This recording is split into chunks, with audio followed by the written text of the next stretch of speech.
Assalamualaikum warahmatullahi wabarakatuh. Bismillahirrahmanirrahim. Nahmaduka ya ghafuru ya syakuru. Mashalli wa sallim barik ala sayyidina maulana Muhammadin wa ala alihi wa sahbihi asma'in nama ba'du. Walam yakhudlan wa ngalap sapa wong menyang sanging donya illa bi qadri zati kecuali kelan kadar sangune wong lil akhirati krana akhirat.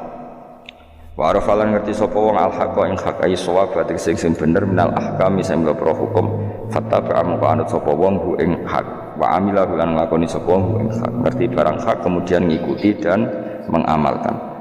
Wa arafalan ngerti sapa wong al batil ing barang batil ghaira sahihi itu barang sing ora bener fastana mongko ngerti sapa wong ing batil walam ya'mal lan ora ngamal sapa wong ing batil.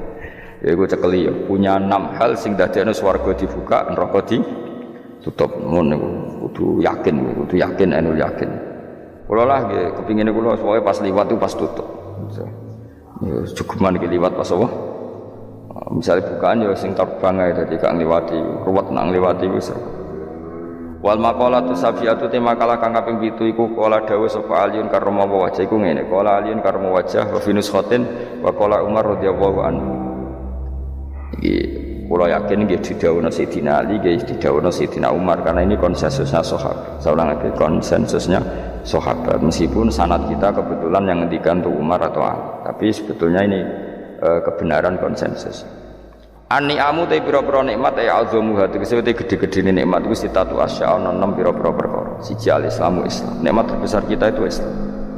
Dan ini harus kita tanamkan sehingga kowe ning dunya ora dipangkat ora di dunya biasa wae asal duwe napa Islam.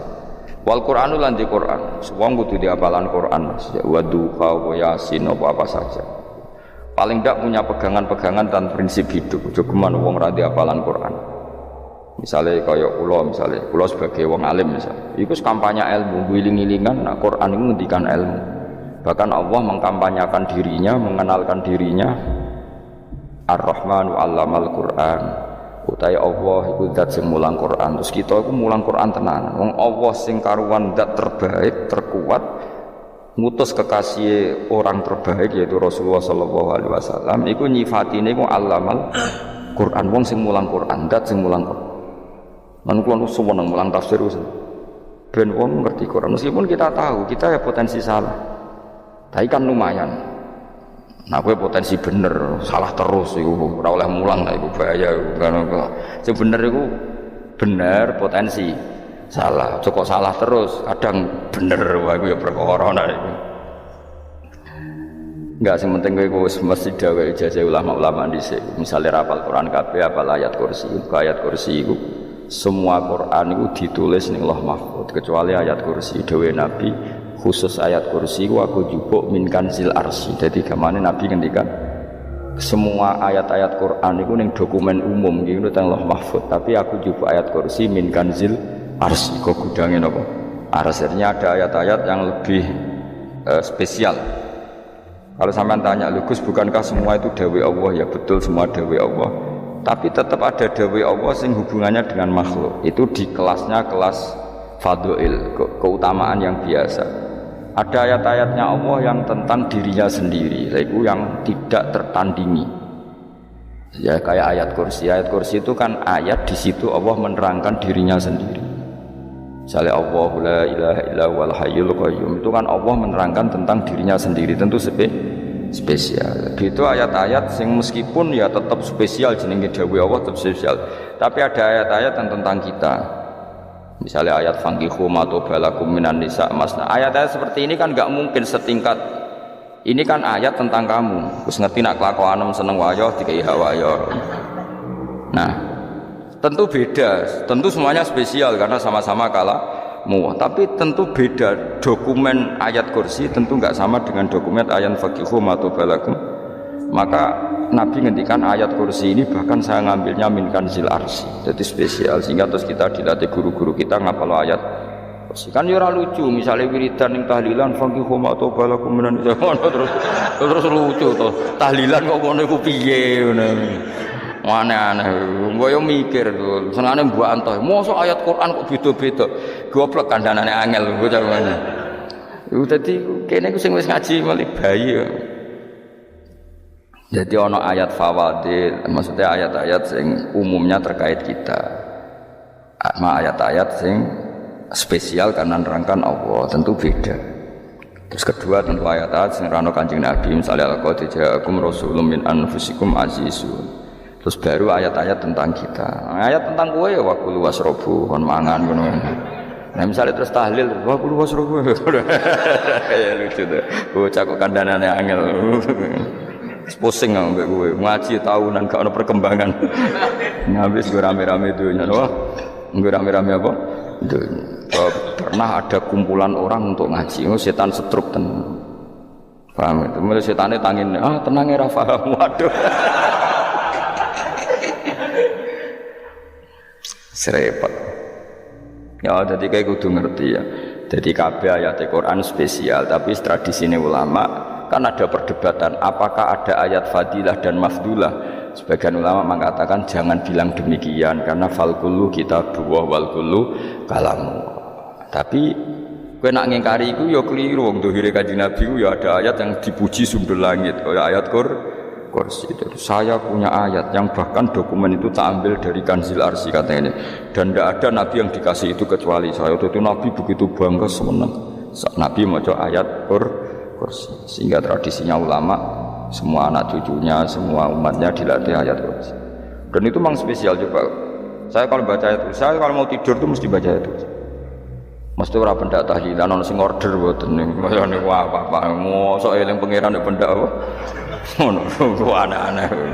Oh tahlil kok dikritik, yo keliru sing kritik. Wong maca ayat Kursi yo mbok kritik. Tapi ora dikritik yo perlu dikritik. Wong maca eling pangerane kok butuh berkat le dul. Nah eling yo eling ngono kuwi cara kula padha dene. Sing kritik mek sing dikritik. Kowe tahu tahlilan? Nate Gus nek ana undangan mboten mboten. Lah yo eling pangeran nek ngenteni apa? Undangan. Ngene ben ono sing tetep ngritik, ben seimbang dunya iku ben seimbang. Apa? Balance kono sing kritik. Kalau bolak-balik ketemu sing kritik tahlil nggih sowan kula. Saya tuh heran. Kenapa orang NU itu suka tahlil? Terus ada berkat. Itu dalilnya, Mas. Sing ngono iku ya ora ono dalil, sing hasud nyoal ya ora ono dalil.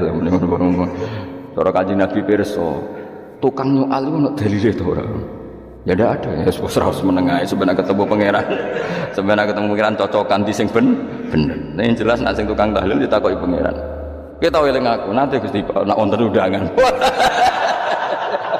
Terkelarat. Bocah kok eling eling pangerane kok bedak apa? Nah, misalnya kayak kundangan, orang kundangan blas ditakoki pangeran, diundang tonggo kok ora teko. Mergo wedi bid'ah misalnya. Nah, tapi nekani tonggo ya perintah Kanjeng. Ya sudah, enggak cocokan, ora usah debat saiki, enggak apa. Cocokan. Tapi nak cocokan mbak aku ora ketemu. Wong sing nyoal ning ijene mahsyar aku ning swarga. Ketemu nek ketemu ning swarga ora cocokan.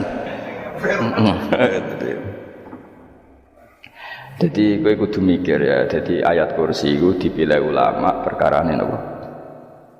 Ayat iku njen spesial tenan. Kula niku mboten saged tilem nek gak maca ayat Kursi. Nggih maca teng lisan, nggih maca teng ati setiap saat. Mergo rumangsa kok pancen luar biasa. Allahu ti Allah iku Allahu la ilaha illa huwal hayyul qayyum. Al hayyu zat sing urip. Mergo sing gampang bedana Allah mbek Nabi Isa, ambek berhala, ambek semuanya yang disembah selain Allah adalah kehidupan. Kita gampangane tau ngidolakno Isa kaya apa, tapi akhirnya kecewa nak dianggap pangeran. Mergo nyatane cara mereka pun Isa mati di salib.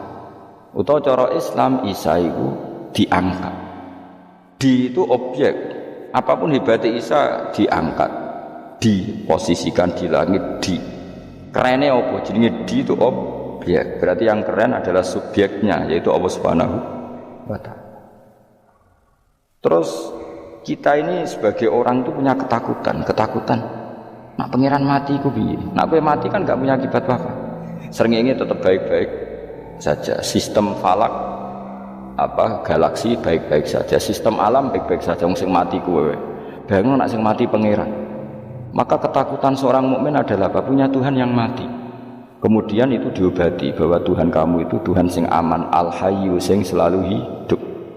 Kemudian disifati lagi al-qayyum. Apa artinya hidup kalau bergantung orang lain, bergantung makhluk lain? Itu gak keren, karena bergantung itu gak keren. Al-qayyum, yang Allah itu zat yang berdiri sendiri. Oh itu kan terus sempurna. Lho kula maca ayat kursi sopan. Bejane Gusti kula maca ayat kursi. Kowe ora maca iku kasihate mbahmu. Bocah kok. Oh, bocah ora bakat wali. Teke wis elek. Wah, ben dimaterekno. Kasihate opo nek maca ayat kursi? Kasihate mbahmu ngono. Jimat ya seneng. Kulo ora seneng. Maksudnya tapi mbok gedhingi teman-teman yo ora oleh menjadi rezekine kadal jimat ke piye. Sing iso ngatur rezekine wong sapa? Wis keben, muga disepuro pengen. Ra disepuro ora apa-apa, kelakuan kok ngono iku piye. Wis terserah pangeran ae. Jadi Allahu la ilaha illa huwal hayyul qayyum. Kemudian setelah hidup itu bisa saja gak peduli kita karena pas ngantuk atau pas tidur. Terus disifati la ta'khuduhu sinatu walan, dan zat yang hidup itu tidak pernah ngantuk, tidak pernah tidur. Akhirnya kita ini nyaman punya Tuhan yang spesial, yaitu hidup dan berdiri sendiri, tidak ngantuk, tidak tidur. Terus budi lahu ma fis samawati wa ma fil ardh. Dan miliknya Allah semua yang ada di langit dan bumi. Keren. Kita ini butuh air, butuh apa saja, dan itu milik Allah. Coba kalau milik manusia, nggak nak loro nih rumah sakit, oksigen larang. Padahal kue nak loro, oksigen di mana-mana gak tahu bah. Jadi kita seneng. Alam raya milik Allah kita seneng, karena alam ini milik zat yang gak butuh alam raya, sehingga kita yang pakai. Allah bikin air, Allah gak butuh minum. Allah bikin padi gak butuh makan. Dia bikin semuanya untuk kita. Padahal itu kita tidak ikut punya. Akhirnya seneng mbek pangeran. Cek apike jenengan Gusti gawe ra melok nganggo, sing nganggo kita-kita ini. Coba aku ora roh gawe rokok gunane apa ora roh. Ya gunane pekerjaan Gus, menyerap tenaga.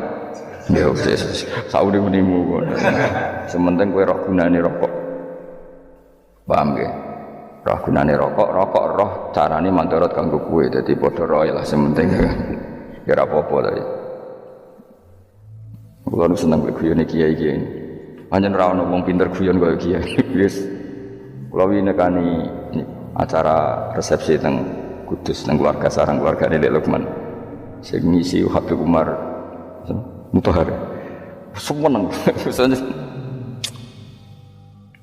Jadi guyonane ning kiai-kiai ora wis kiai-kiai kabeh termasuk Habib. Ada orang kiai rokok. Ini cerita anekdot, ada kiai rokok. Rokokan ngarepe dokter. Pak Yai, kalau rokok terus nanti kalau mati gimana? Gampang, saya bawa korek. Sing kiai niku maksudnya iku nak wong rokok terus mari mati. Kiai ini yang ngerti maksudnya dokter ngono. Tenang dok, saya masih bawa korek. Maksudnya nak rokok mati gak ada Jumat. Jadi gak sambung kok. Nak guyonane Habib Umar, saya sering membaca bahayanya rokok. Saya baca itu. Setelah baca, saya berhenti membaca. Wangan pikirannya setelah membaca bahaya rokok berhenti rokok. Saya sering baca buku atau apa tentang bahayanya rokok. Setelah saya tahu berhenti membaca. Wong spesial, seneng kula niku bisa nikmati ya seneng putune Rasulullah ya seneng guyon. Jadi seneng itu gak kudu mewah, apa? Lah kowe seneng ngenteni di Alphard malah kesel to. Wah, dadi kula nu di grup kathah kiai-kiai sing seneng guyon, sing seru. Mergo kula kuwatir saya umat ini punya kenikmatan lewat jalur maksiat. Lan kula seneng ana kiai seneng guyon, bukan seneng papanya. Umat ini punya kesenangan yang tidak maksiat. Itu saja. Ya tentu ada kiai-kiai yang milihnya ada guyon supaya orang enggak uraan, ya bagus. Wah sementing ikhlas. Wis syaratnya kabeh iku sementing ikhlas itu ikhlas. Ya ora kudu spesial ikhlasmu ya ikhlas biasa lah. Kelas-kelas terilah sementing napa? Ikhlas. Saya sering baca bahayanya orang rokok. Setelah saya tahu bahayanya, maka saya berhenti baca. Wongku kaget kabeh. Mergo pikirane wong wis berhenti. Kok ternyata mulai saya sering baca bahayanya orang miskin. Setelah tahu bahayanya berhenti merasakan kemiskinan. Jadi saya tahu bahayanya neraka. Setelah tahu bahayanya neraka maka saya berhenti.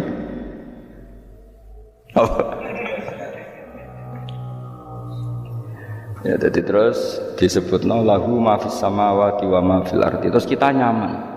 Kayak apa kalau alam raya ini milik Cina, milik Singkek, milik non muslim atau milik wong Islam sekalipun. Mesti apa-apa itu repot. Tapi berhubung alam raya ini milik Allah, kita nyaman. Mergo wa izzat sing super lomo, super dermawan, super semuanya. Akhirnya nyaman. Kamane iso turu. Dan kalau orang rumah ayat kursi ora iso turu, kayak turu. Kan ya maca lesane nggih ati kula. Lahu ma fis samawati wa ma. Terus mangkalladzi yashfa'u indahu illa bi'idznih. Ketika Allah itu segalanya, tentu yang punya otoritas syafaat, punya otoritas apa saja nunggu izinnya Allah Subhanahu wa taala. Ayat yang spesial. Kemudian kiai-kiai punya cara supaya umat itu hafal. Dibikinlah metode tahlil maca bareng-bareng. Tapi kemudian ya sudah terus nasibnya terus kurang baik. Nasibnya kurang baik. Hanya ada yang bid'ahkan, ada yang setengah-setengah ngafirno. Sing maca ya padha dene ra paham mbek ngantuk bantuk berkat mulai sudah akhirnya terus. Dan sampean bela bela sing bener wis takok ya provokator kowe. Sing jelas latih maca iku terus. Dadi Allah pirsa nak macamu ora golek berkat. Tapi nak mau tahu tahlil hati. Eling apa tahu hati? Pendak apa? Eling pangeran kok ngenteni wae. Apa iku tunggale tau muni alhamdulillah nate apa nak permangan muni alhamdulillah kok ngenteni permangan bocah ora karo-karuan wong ora bakat wali kok teke wis elek jape wis keliru terus masih wong khusuk lah ora bakat wali khusuk tok tapi wis ruwet uripe kok ruwet terus lahu ma fis samawati wa ma fil ardi man talladzi yashfa'u indahu illa ya'lamu ma baina aydihim wa ma khalfahum dan Allah tahu apa yang di depan kita di belakang kita. Terus kita lagi-lagi nyaman. Kayak apa misalnya kita yang lemah ini tidak dalam pengawasan Tuhan. Jika mana kalau misalnya dia anak cilik, anak itu tidak nyaman kalau ketika main gak didelok orang tuanya, karena dia tahu ada hal-hal yang dia tidak bisa menggapai dan butuh setiap saat pada orang tuanya untuk membantu menggapai itu. Jadi anak masih senang dolanan, sukanya diperhatikan. Nah kita ini senang sekali. Main yang dunia ini pengiran diperhatikan Allah Ta'ala karena Allah selalu tahu kita.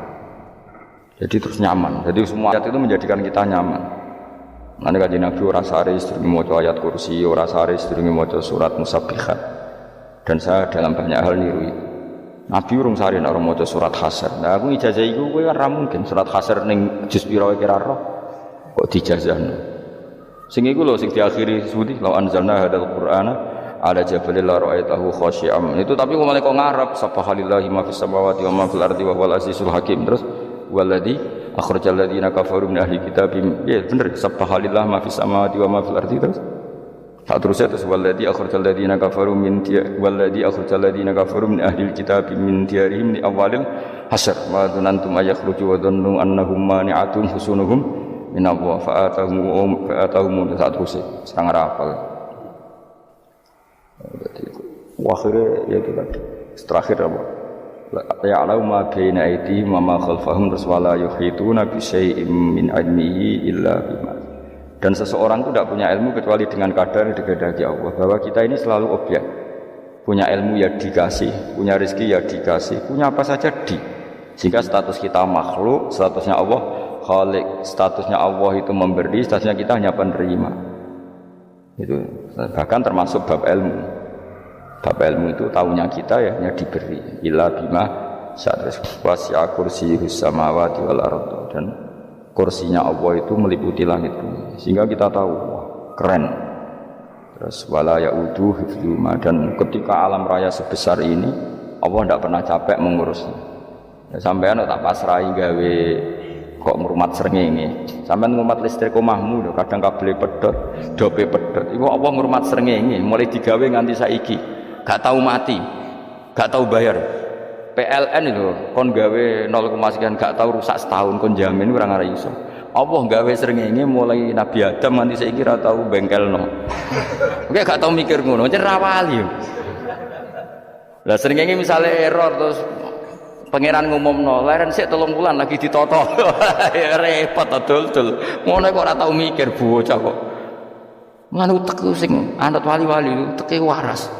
Menduwe ora di dhuwit sumpek di dhuwit seneng wis ngono tok pikirane. Ora tau kagum mbek srengenge, ora tau bengkel, ora tau. Mergo emang ora bakat wali, itu teke wis innalillahi wa inna ilaihi raji'un. Ngono ya padha urip ngono-ngono. Habis ben urip pancen waya apa? Mati rame-rame apa? Untunya nak ana ku ya sepi tenan. Gak ana wong gawa nasihat ngalor gitu. Ngaji sepeda dibayar paham mulai ra paham mulai. Kok takok ibu bojone bareng mau kaji. Mau Gus Pak nerangno apa delok rekamane iki. Atek wae. Tapi aku luwih seneng ngono timbang kowe nyimpulno malah tambah keliru kabeh. Kulo niku paling asline paling ra cocok ngaji disimpulno. Lha uteke beda kok nyimpulno terus piye. Tapi dilarang piye wong niate ya seneng tapi didukung mesti keliru wong nyimpulno keliru. Kok mesti nganggo uteke dhewe. Wis ben kono rame-rame apa? Nduk. Kulo kadang mikir ya Allah. Lah saiki PLN ngurus listrik sak Indonesia iku dibagi-bagi per wilayah. Jogja tok kok Bantul tok iku bengkel. Apa nggih srengenge iku langsung bener terus. Nek wong bosan digawe bengi ben ra ketemu srengenge digenti bulan nek enak. Kok bosan matahari, bosan rembulan ana mendung wis turu.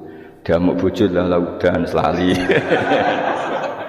Sekarang itu segampang itu ngatur dunia itu segampang itu. Paham ya? Jadi enak lah pokoknya urip wis enak. Pokoke kabeh anut pangeran wis enak. Wala yautu hifdzuhuma wa huwal aliyul azim terus turu. Semun Gusti kula tak tilem seteng dunia baik-baik saja. Sopan ambek pangeran. Lah maca ngene kok ngenteni kundangan. Kok kon dadi wali kuwi. Lah sing ora hafal ayat kursi terus ngritik. Ora hafal. Bid'ah. Wis hafal los wis darani bitalas penting ke hafal ayat kursi sik. Apa? Ndak.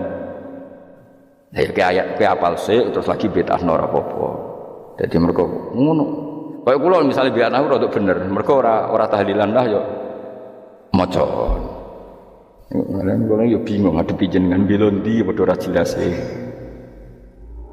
Yo ayat kursi ku waca. Nah tentu ayat yang seperti ini kan nggak mungkin kualitasnya setingkat nyuwun sewu ayat wakulu wasrobu. Makanya banyak ulama sama dulu tentang ini itkon tentang kitab-kitab tetap ada ayat sing spesial, ada ayat sing spesial tapi tentu nggak sekelasnya. Jangan kamu katakan atas bawah nanti suul adab bekala muwah. Tapi tentu spesialnya ayat kursi itu tentu super karena menerangkan Allah sendiri.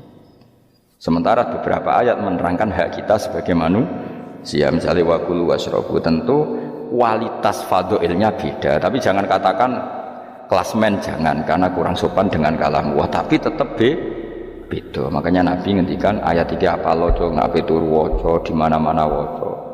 Oh, Nabi begitu bangga dengan ayat kursi. Akhirnya kena bakul ditulis di do. Paham apa? Ditulis didol. Nah, baru kayak didol ya kayak hikmah akhirnya dipasang ning ruang tamu. Akhirnya ketara iki wong Islam bera Islam baru kayak ayat kursi. Pokoknya berpikir positif bae. Wah berarti si umat Islam bukti nopo ana ayat kursi. Lho kula nu beberapa kali dislametno ayat kursi. Kula nak ning perjalanan marung. Iku kadang yang merasa nyaman mergo ning warunge ana ayat. Wah berarti Islami lah, ora kuwatir iki ana daging celeng, tetep nulung ngoten. Ya ini jujur mawon, kula niku tetep asobia, artinya nek ning perjalanan sing gak jelas lor kidule ora ro daerah kok marung ana ayat kursi, paling ndak kan orang ini punya etika, kira-kira ora bakal apa? Jualan daging babi lah misalnya. Ya tetep bantu lah, tetep umpamane terus dikek nggon salat. Sanajan to sing duwe misale mbok salat ora ya ora perlu. Ya aja suudzon ngono, anggap ae mosok masang ayat kursi kok. Ya sih gitu. Kan lumayan ada perangkat yang itu. Akhirnya bakule payu ayat kursi ini sing di omah ya payu promosi nek iki Islami, sing blonjo ya nyaman, wis padha enak itu. Ayat kursi ini sing enes mergo dienggo. Ya tapi ya ndak lah. Nak niate ngono ya tapi ya ayat kursi tetap mulia dengan dirinya sendiri. Kulo nu seneng tenan mbek jeneng ayat kursi. Ya tadi kekhawatiran kita punya Tuhan yang tidak sempurna itu terjawab bahwa Tuhan kita super sempurna. Jadi kulo bayangno grepe turu njen seneng. senenge wae Gusti nak kula turu iku langit bumi gak masalah. Bayangno nak pangeran sing sistem ki hancur. Makanya syaratnya jadi Tuhan bala ta'khuduhu sinatu wala. Padahal kita menyaksikan Nabi Isa turu, beberapa yang dituhankan selain Allah turu ngantuk. Bayangno misalnya kowe pas donga sing mbok dongani turu. Kan kacau. Makanya Allah mensifati dirinya dan itu memang fakta la ta'khuduhu sinatu wala nam. Allah ora tau ngantuk. Ya betul nanti. Akhirnya sewenang kita sewenang banget oleh pangeran. Dengan sifat-sifat seperti itu. Akhirnya raditu billahi nabah rabba wa bil islami. Al-Islamu siji Islam Al-Qur'an lan Qur'an Muhammadun Rasulullah. Wa yang bagiran saya celana ketika kita anak kula yang mengucap kita fi kulli yaumin raditu billahi nabah rabba wa bil islami dina. Raditu ridho ingsun billahi kana rabban sebagai pangeran. Aku ridho banget, seneng banget Allah sing dadi pangeran. Muga mau pangeran liyane Allah yo kacau tenan. Nanti pangeran terus turu.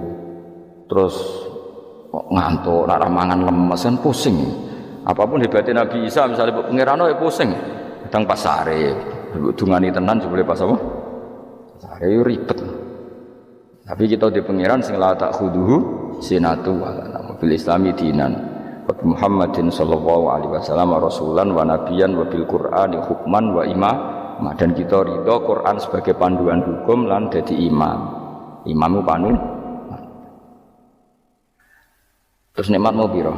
Islam, Quran, Muhammadur Rasulullah wal afiyatu lan sehat. Iktifaul makarih tegese ora. Kowe ngene iki ra di dhuwit lah kan gagah.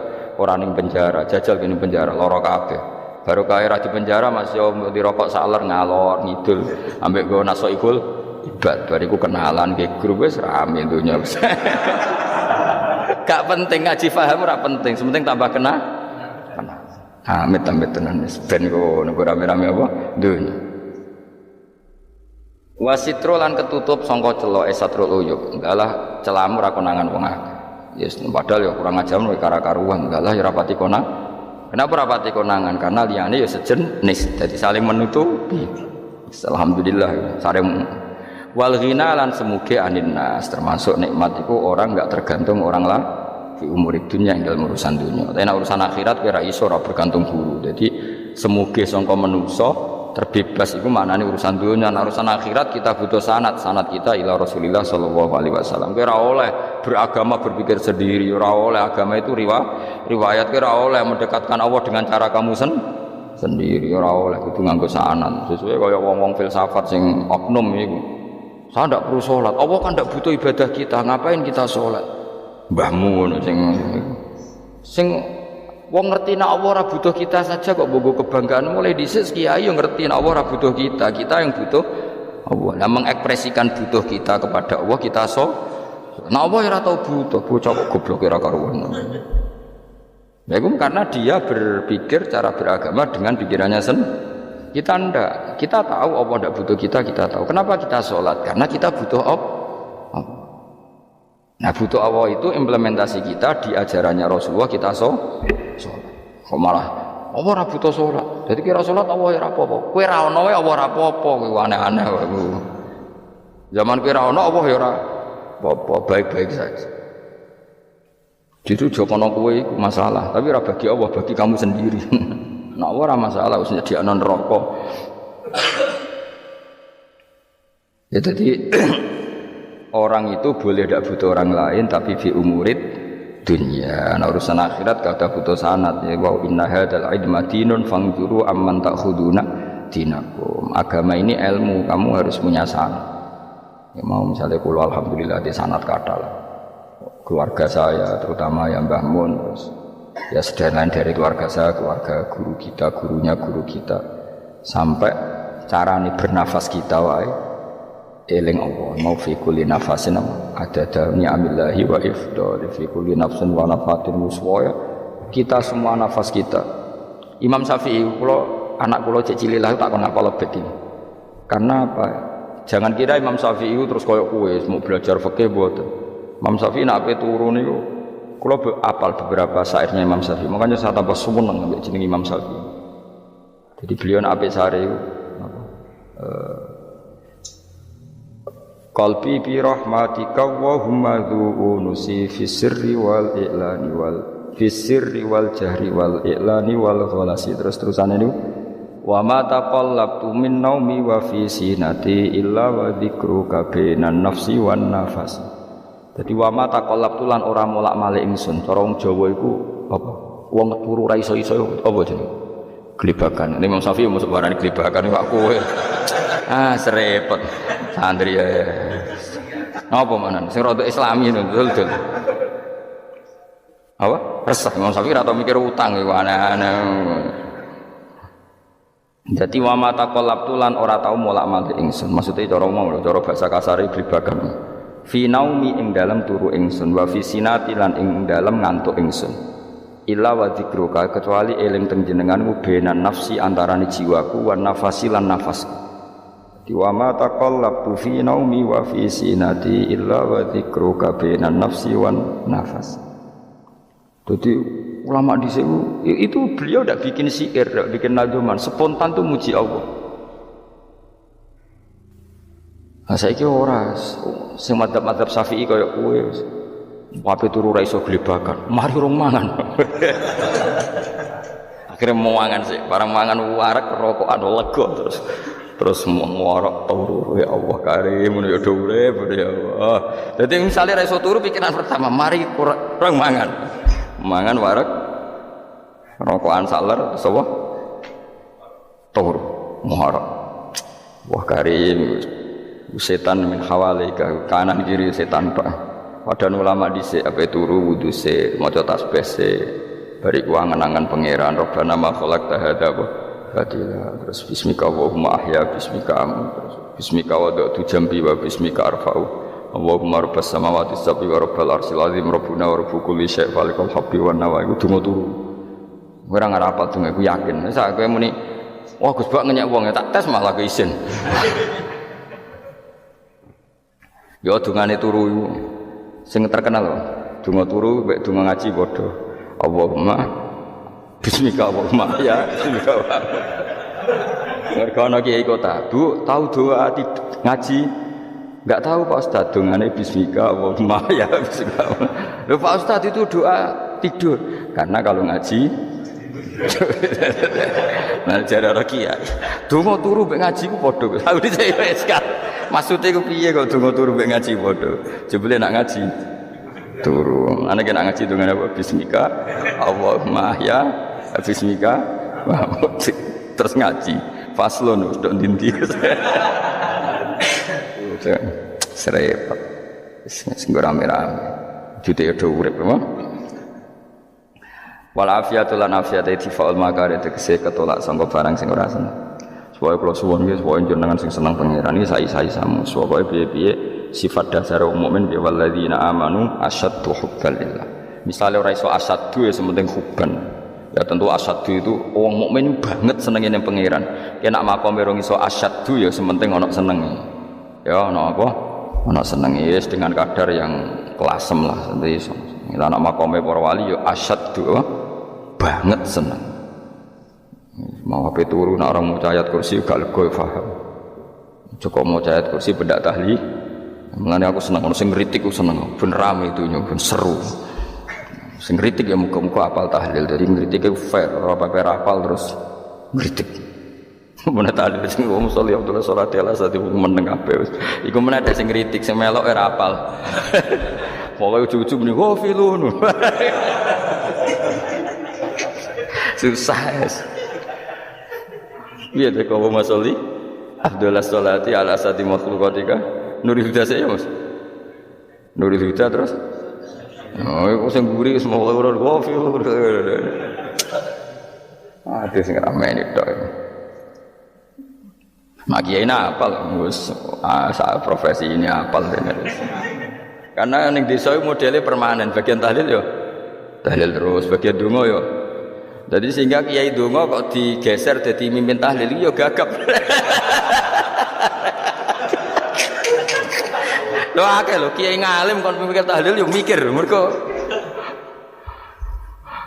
wah dateng daerah kula ki ngalim bar kono mbek tahlil terus maca lelel wedok wah niki sempun niki pun tak takoki kene apa kapal dhewe ra apal urutane iku ra apal iku kan butuh apa ya, butuh keahlian gitu.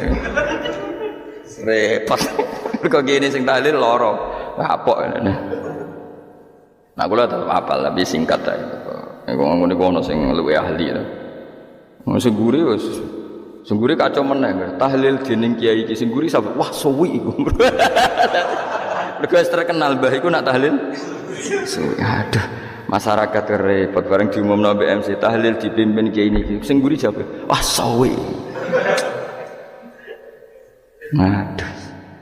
Lah nek donga dene Gus Pak dos wah cepet mesti nek Gus Pak. Aku mergo ngono donga suwi ra mesti mandi ya sadok cepet ae timbang donga nguri. Sing nguri mesti gremeng ana wong gak terkenal dongane suwi dicing mbek sing waduh apa sawe. Mergo pikirane wong-wong wis nang berkat dibagi mulai. Mulane sing kritik ku keben ben balance ben seimbang. Cuma kalau suwun sing kritik ya kudu ngergani lah piye-piye iku umat dilatih kenal pangerane liwat kalimat thayyibah karena itu cara. Coba nek wis kenal ya aja waca bendak tahlil, ape turu ya diwaca ning omah ya diwaca. Tapi aja waca ngarep bojomu kok dikongko jampi-jampi ben ora nyoal blonjo. Waca dhewean ning kamar dinikmati. Mbok waca ngarepe bojomu pas auzubillahi minasyaitonir rajim. Bojomu liwat, memang aku setan. Ala perkara tok. Enak memang dia barani minasyaitonir rajim. Ya nak maca kok banter-banter ngomong ngarepe bojomu pas liwat pas apa auzubillah. Minasyaitonir rajim. Bojomu ngamuk malah repot. Anas sange Anas Nabi sallallahu alaihi wasallam kala dawuh sapa Nabi dawuh yaqulu dawuh sapa rabbukum pangeran sira kabeh fil hadis qudsi dalam hadis qudsi dawuh ya ibnu adam ya anak adam tafarrah tenanono sira li ibadah tafarrahku fokus farrohi fokus tafarrah fokus sira tapi mosok ki iku maknane fokus sama iku maknane apa tenanono sira li ibadati krana ibadah ingsun amlak mongko ngebayi ingsun kalba kae ngati sira kinan ing semuge.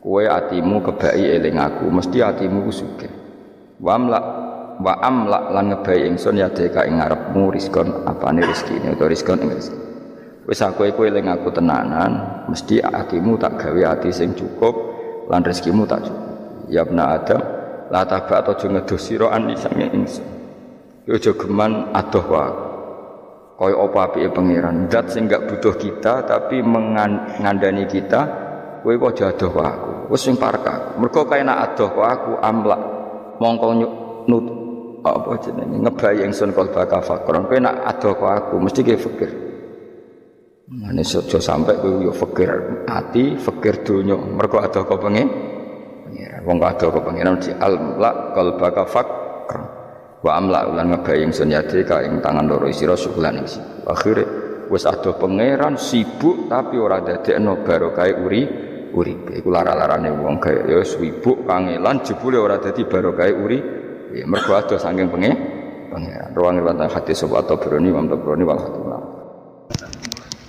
Saya tidak bosan-bosan cerita ini karena ini khazanah kita. Di kitab Nailul Ma'mul itu di kitab Usul Fiqih. Saya berkali-kali cerita ini karena ini untuk menunjukkan bahwa Quran itu liqaumi ya'qilun liqaumi yatafakkarun. Ada seorang kiai, seorang ustadz, kiai dulu itu ya memang orang soleh, alim terus jadi kiai. Kalau kiai sekarang tuh macam-macam, nganggur terus ingin jadi kiai, terus daftar gitu. Ada lowongan di yayasan masuk ingin jadi ustadz, karena dengar ada gajinya. Dulu tuh tidak ada seperti itu, udah. Makanya dulu itu kalau ustadz kiai pasti soleh karena dia alim terus ingin orang lain tuh mendapat ilmunya. Kalau sekarang enggak ada yayasan sehat, guru gajinya sekian. Yang enggak ingin jadi ustadz tuh daftar. Karena ada gaji, apalagi ada kabar, ada gaji, ada mes, ada wah yang daftar banyak. Tapi mentalnya ada kiai sebetulnya. Ya kalau sama tanya itu baik dah Gus, ya setengah baik. Ya maksudnya setengah baik ya ada baik ngajar itu kan baik. Tapi setengah saja karena motifnya itu nyari gaji bukan ingin mencerdaskan umatnya Rasulullah SAW. Itu Imam Amudi itu guru matematika. Saya nggak bosan-bosan ceritain, guru matematika. Muridnya sampai takut, ini masuk surga ndak? Kiai kok ndak ngajarin istighosa atau tahlil, malah ngajarin apa? Matematika. Beliau meninggal, terus muridnya tanya, ma fa'alallahu bik, kira-kira gitu. Apa yang dilakukan Allah? Allah nyambut Anda gimana? Terus kata Imam Amudi, bagus, saya disuruh ngajar malaikat. Karena malaikat kan nggak pernah kayak anak beki gini, ngaji gini. Malaikat tuh nggak pernah ngaji, dia iman saja karena tahu surga, tahu neraka, terus iman gitu aja. Jadi imannya malaikat tuh nggak keren kita. Imannya loh. Itu yang ngendikan Nabi loh, tidak saya. Nabi pernah tanya sama sahabat, iman yang paling keren siapa? Jawabannya sahabat, malaikat. Ya enggak, karuan malaikat iman. Dia yang tahu surga neraka, tahu segalanya, masa ada iman? Ya pasti iman lah katanya. Terus ya para sahabat, engkau iman ya wajar kan, menangi saya, nemuin saya. Yang hebat itu orang-orang yang tidak melihat saya, tidak saya didik, tapi tetap iman. Karena dididik akal, ya tadi dididik Quran, apa dididik Quran. Sama siapa? Teks bahasa Arabnya Mas. Terus Imam Amudi kata Allah, suruh dia ngajarin para malaikat cara menemukan saya. Malaikat dikumpulin, terus Imam Amudi disuruh ngajar. Sama singkat kata-katanya Allah di mimpi itu. Istadilla ala wahdaniyati bi hadrati malaikati, tolong ajarkan cara menemukan saya padahal Anda ini manusia yang tidak melihat saya. Anda di Jakarta kan melihatnya gedung-gedung, paling jadi khayal, terus nikmat lah, Anda ikut punya tapi ikut nikmati. Orang desa-desa kalau ke Jakarta begitu pokrol, wah di Jakarta itu gedungnya tinggi-tinggi, tidak kayak kampung sini, lu udah ikut punya, ikut bangga. Di Jakarta orangnya cantik-cantik, tidak kayak orang sini. Padahal dia ya tidak dapat orang cantik gitu. Jadi Allah itu saking pinternya, miskin-miskin ya bisa berkhayal dan bahagia. Nah itu alhamdulillah betul. Akhirnya itu apa ini anak-anak begini, saya tak niati ngajar standar anak-anak akademik. Terus pertama yang diajarkan hanya bilang gini, sama siapa teknya? Ya malaikat wahai para malaikat. Terus beliau bilang, nisbatus naini wassalasa ila mala nihayata lahu nisbatul far'i ilal asl. Angka itu jumlahnya berapapun, 2, 3 sampai triliunan, semuanya itu nisbatul far'i ilal asli, bin nisbat ilal wahid nisbatul far'i ilal asli. Angka 2 ya cabangnya 1, 3 ya cabangnya 1, 1 triliun ya cabangnya 1. Tetap yang asal usul adalah angka 1. Itu nangis semua malaikat. Cara Jawa itu mandikman kue iman kaya imanku. Makanya imannya umat Rasulullah SAW itu PD-nya, yakinnya kayak imannya malaikat. Kalau Tuhan itu 1, karena angka agak bisa dimulai kecuali dengan angka 1. Makanya nisbatus naini wassalasah ila ma la nihayata lahu iku nisbatul far'i ilal asl. Semuanya itu nisbatnya cabang ke induk. Berarti semua alam raya ini tetap asal usulnya 1, yaitu qul huwallahu ahad. Nah itu namanya akal. Umatnya Rasulullah itu ditinggali mukjizat akal lewat panduan Quran, sehingga meskipun kita tidak menangi Rasulullah, tidak menangi sahabat, kita tidak tahu malaikat Jibril, tapi cara iman kita ini tidak kalah keren. Yakin, hakul, yakin. Terus kedua, gambar. Kamu gambar rumah, gambar hewan, gambar apa saja, mesti dimulai 1 titik. Entah gambar kamu bagus, entah jelek, tetap dimulai 1 titik. Lah titik ini namanya nuktotul wujud. Semua alam raya dimulai dari 1 titik, yaitu nuktotil wujud. Makanya Quran dimulai bismillah, dan bismillah itu dipilih sama Allah pakai pertama ba itu ada titik. Itu kata semua ulama, itu titik itu singkatan dari bi kana makana wa bi yakunu mayakun. Karena saya semuanya ada. Bi itu karena saya. Jadi makanya santri-santri beki tidak usah bayangkan kamu jadi wali terus bisa terbang ke Mekah, tidak usah. Kalau terbang ke Mekah ya sudah umroh aja bayar. Kalau enggak ya maklaran KBH atau apa. Pokoknya cari gratis. Ya gratis kan ya. Dapat orang 10 gratis 1. Terus orang enggak umroh-umroh dirayu-rayu supaya umroh. Repot. Itu pelanggaran fikih itu. Kalau orang punya utang tuh wajibnya nyaur utang dulu gitu. Wah repot. Saya itu juga sering bingung di kampung-kampung. Gus sama umroh. Kenapa? Dapat gratisan. Minta uang saja buat nyaur utang, nggak boleh. Wah, secara fikih yang wajib itu nyaur utang bukan umroh. Nggak boleh Gus diminta uang, nggak boleh, ya harus umroh. Udah gitu saya ini bingung Gus mau umroh, nggak nikmati. Kenapa? Disuruh ngajar Gus. Repot semua kalau ibadah mergawi ya jadi bingung semua. Ya saya mohon anak-anak bikin semua yang seneng Quran itu harus seneng sampai kayak saya sehingga tahu mencari Tuhan dengan cara tauhid yang berbasis akal. Itu sedzahir imannya malaikat. Jika di klasmen iman itu manusia ulul ilmi, kita-kita yang nekuni ilmu itu nomor 1 prakteknya. Karena nomor 1 itu Allah karuan kan, syahidallah, Allah kan gak tertandingi, syahidallah annahu la ilaha illa huwa, terus wal malaikatu. Malaikat kan karuan karena langsung menyaksikan surga. Dan ketiga apa? Wa ulul ilmi. Berarti prakteknya kan nomor 1. Kalau kompetitornya semuanya manusia, ulul ilmi nomor berapa? 1 kan? Nah nomor 3 kan dari Allah, malaikat, ulul ilm. Berarti kalau kompetisinya antar manusia nomor berapa? 1 kan?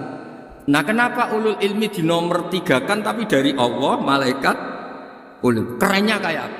Karena cara iman ulul ilmi itu enggak ada ragunya sama sekali. Kamu ragu enggak kalau 2 cabang dari 1 asalnya 1? Enggak pernah ragu kan? Semua gambar seruat apapun dimulai dari 1 titik, ragu enggak? Enggak kan?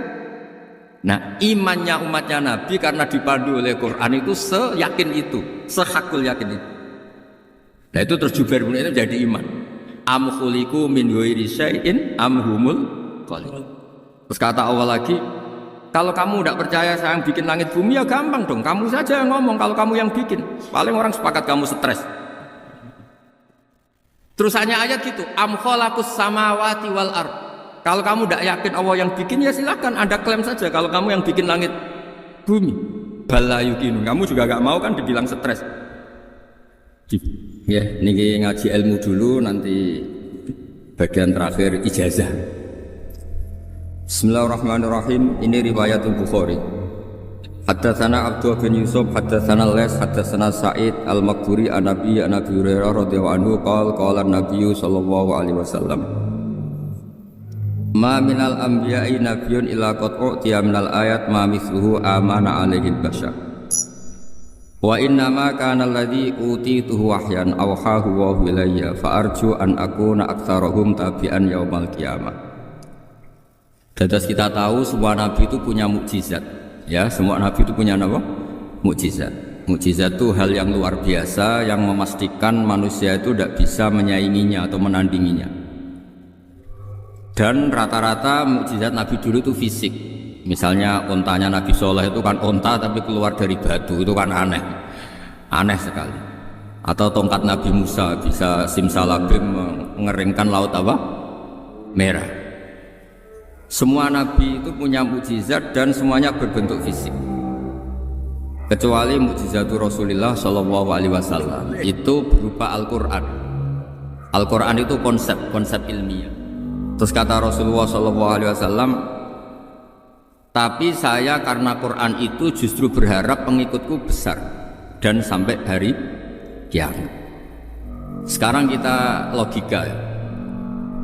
Andaikan kamu punya tongkatnya Nabi Musa, kalau kamu suka uang, kepikirannya dijual apa dipakai?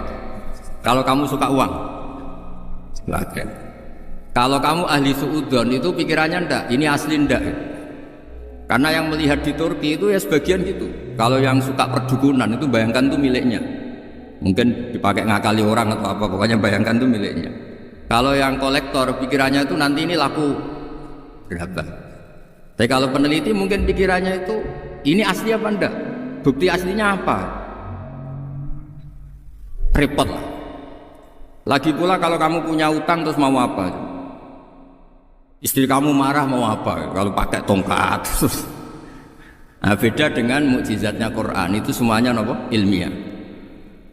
Orang yang sedang harmonis dengan istri bisa pakai ayat di antara ayat-ayat Allah itu apa? Wa ja'ala bainakum mawaddatan warahmah. Nanti kalau ditakdir cerai, saya tidak menyarankan cerai. Kalau ditakdir cerai, itu masih dimotivasi sama Allah wa iyyatafarraqa yufnillahu kullam min sa'ati. Jika suami istri itu cerai, jangan-jangan suaminya dapat istri lebih baik, istrinya nanti dapat suami lebih baik. Jadi yang masa lalunya ada keprahara. Kan banyak orang suaminya meninggal ketika nikah lagi ditanya, kangen sama suami pertama, alhamdulillah ini lebih baik. Padahal suaminya yang meninggal itu berharap istrinya ini kangen, ternyata dia sudah syukur dapat suami yang lebih baik. Jadi Quran itu menunggui kita ila yaumil qiyamah. Kita tidak bunuh diri, itu ya barokahnya Quran. Karena problem apapun kita dinasihati apa sabar, apa dinasihati sabar.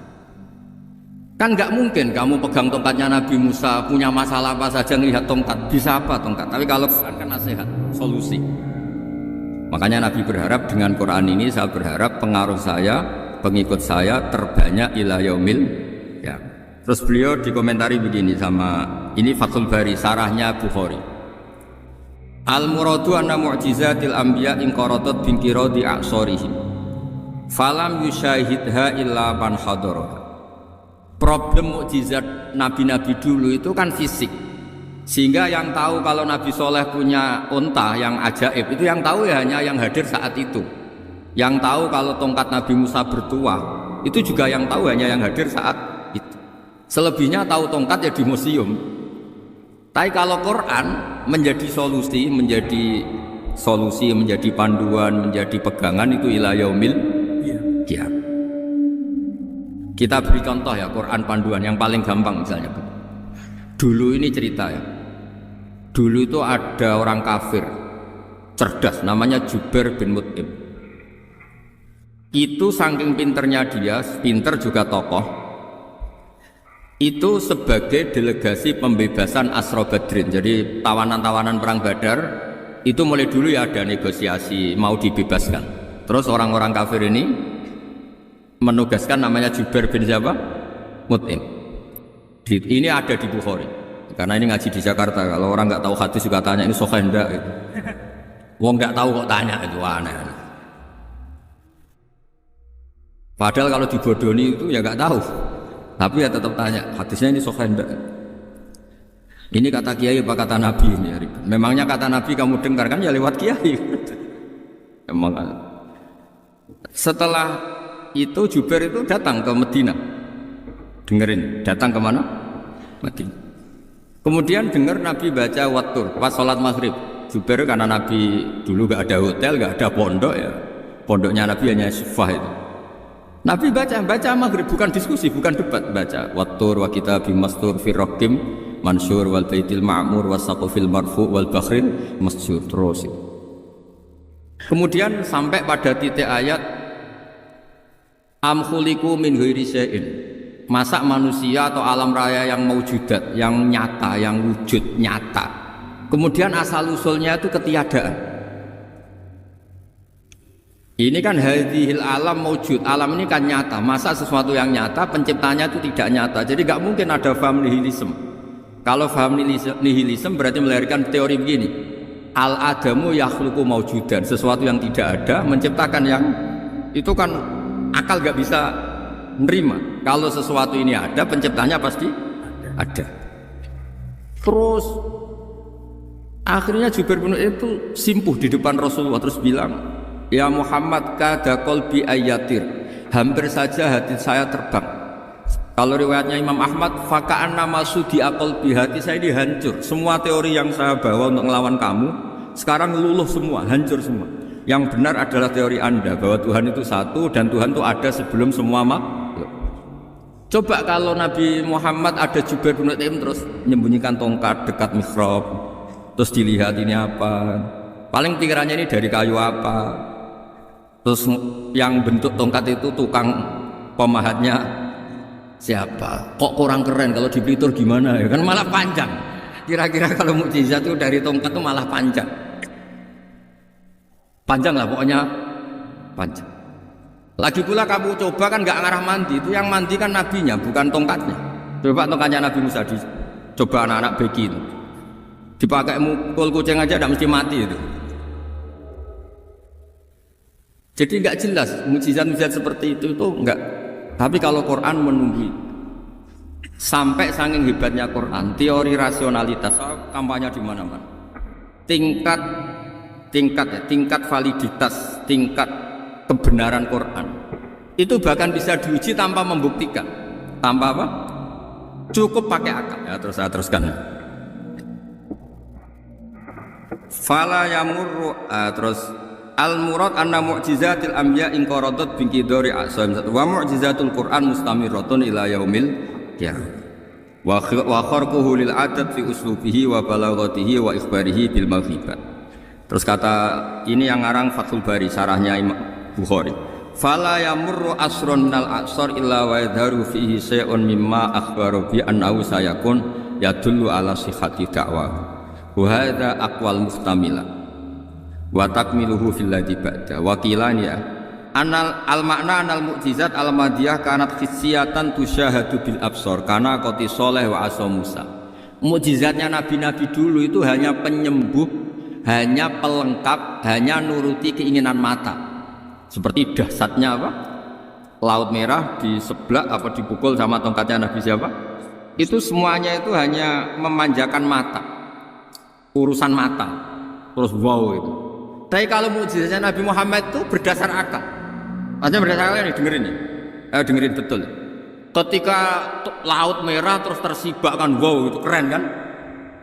Terus kita bilang, menyimpulkan, wah kita tidak akan mampu. Itu bodoh sekali kesimpulan kita tidak akan mampu. Meskipun bikin nyamuk Anda juga tidak mampu. Loh untuk memutuskan tidak mampu saja kok sampai pertunjukan seperti itu tuh laopo, cek goblok gitu.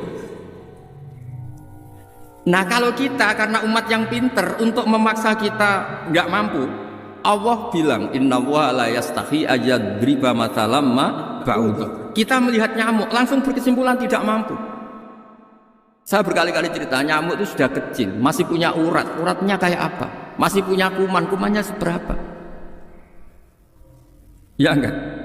Nyamuk itu kecil, punya organ tubuhnya punya urat. Itu kalau kamu pinter, antara tongkatnya Nabi Musa menyibak Laut Merah sama nyamuk itu sama-sama berkesimpulan melahirkan satu paham bahwa kita tidak mampu. Loh, untuk memaksa tidak mampu saja kok pertunjukan ada onta keluar dari batu Naqatu Soleh, ada tongkat yang bisa mengeringkan laut. Cik goblok ya.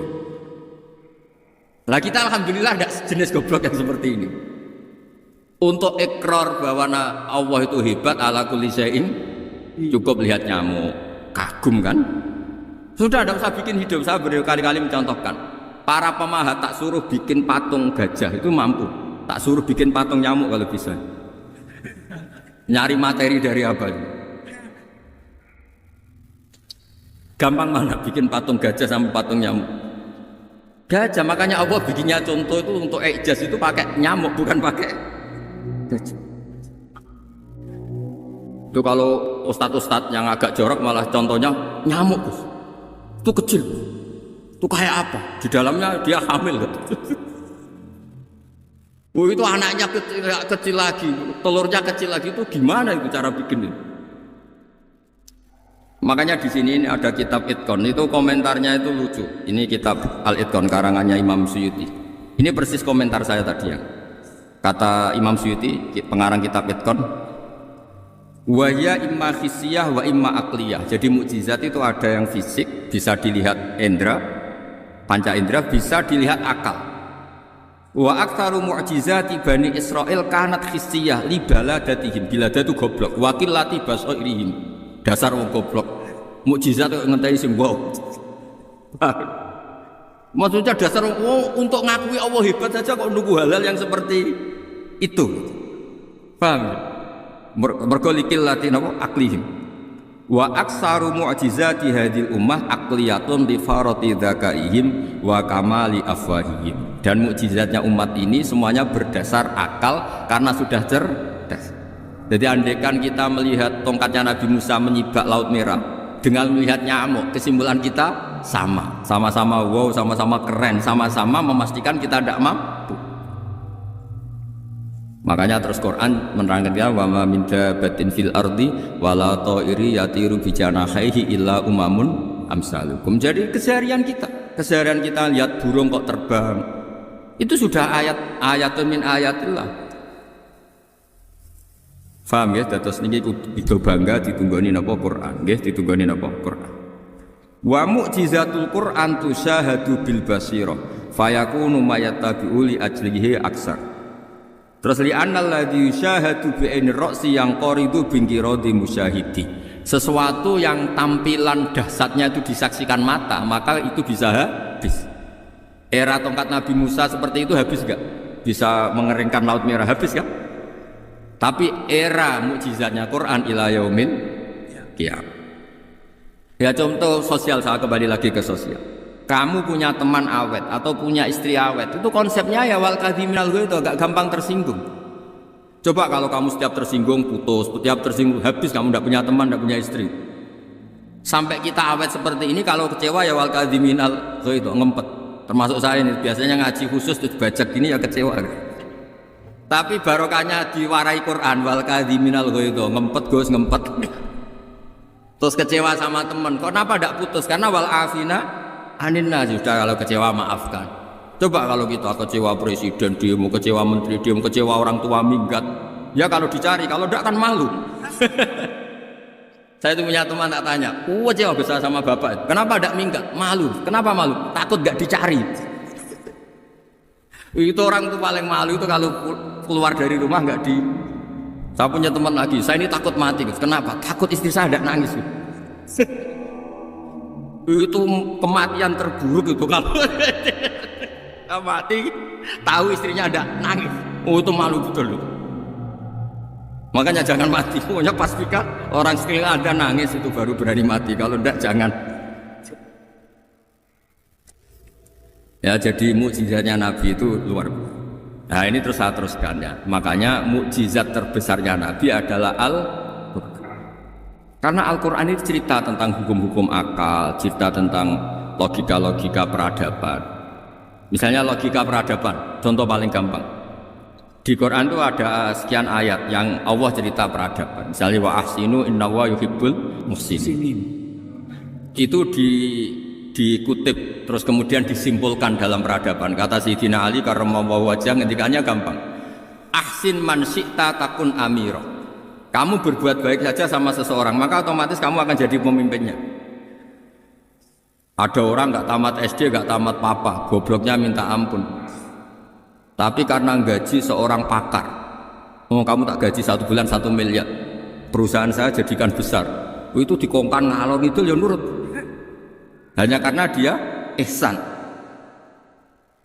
Terus wastahni amman syi'ta takun nadhira. Saya ulang lagi, wastahni amman syi'ta takun nadhira. Dan kamu jangan butuh orang lain, siapapun dia, maka kamu akan setara. Misalnya ada menteri orang antri mau salim, tapi kamu tidak butuh, kan tenang saja. Tapi kalau kamu butuh, habis ya. Iya kan? Kamu tidak butuh seseorang, maka kamu posisinya akan setara. Kamu harus sopan karena punya utang jasa. Kalau nggak punya apa-apa kan setar. Iya enggak? Misalnya kamu jajar rektor atau jajar menteri, jajar apa saja. Kalau kamu nggak punya utang kan? Kamu jajar menteri tidak punya utang. Sama jajar satpam tapi punya utang, takut mana?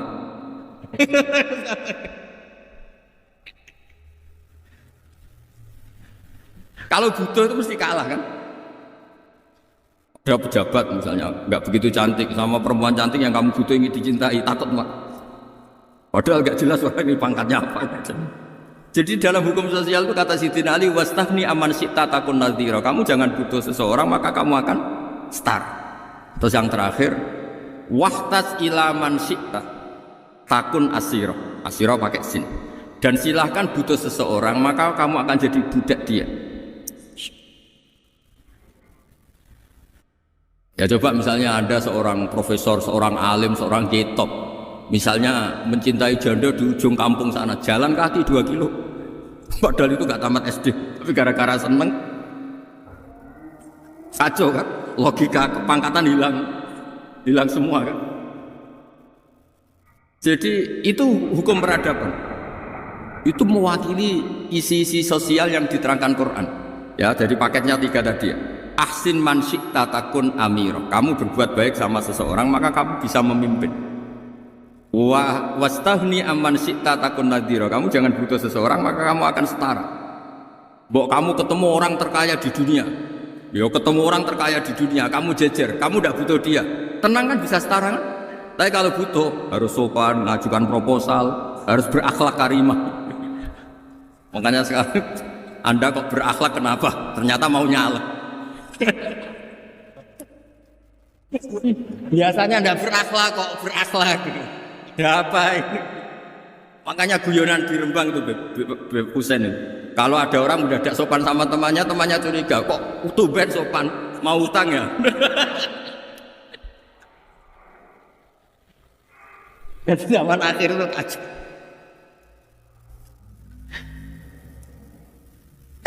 Ya di semua daerah gitu ya sama Pak Rektor ya. Kalau ada teman biasanya nggak sopan kok sopan, itu temannya curiga. Ini Pak Rektor UI ikut kaji. Kok tumben sopan, ada apa ya? Karena di mana-mana orang butuh itu pasti beretika. Kamu punya teman paling berdua, kalau mau utang berakhlak gak? Atau misalnya kamu punya adik cantik, terus punya teman berdua, kalau cinta adik kamu berakhlak gak? Biasanya nggak sama sekali gak berakhlak. Gara-gara butuh menjadi berakhlak.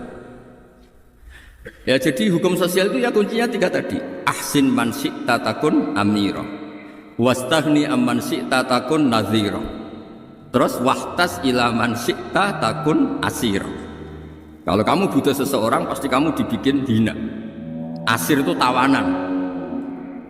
Nah, Quran itu bicara sosial itu lengkap. Dan itu yang nunggui kita.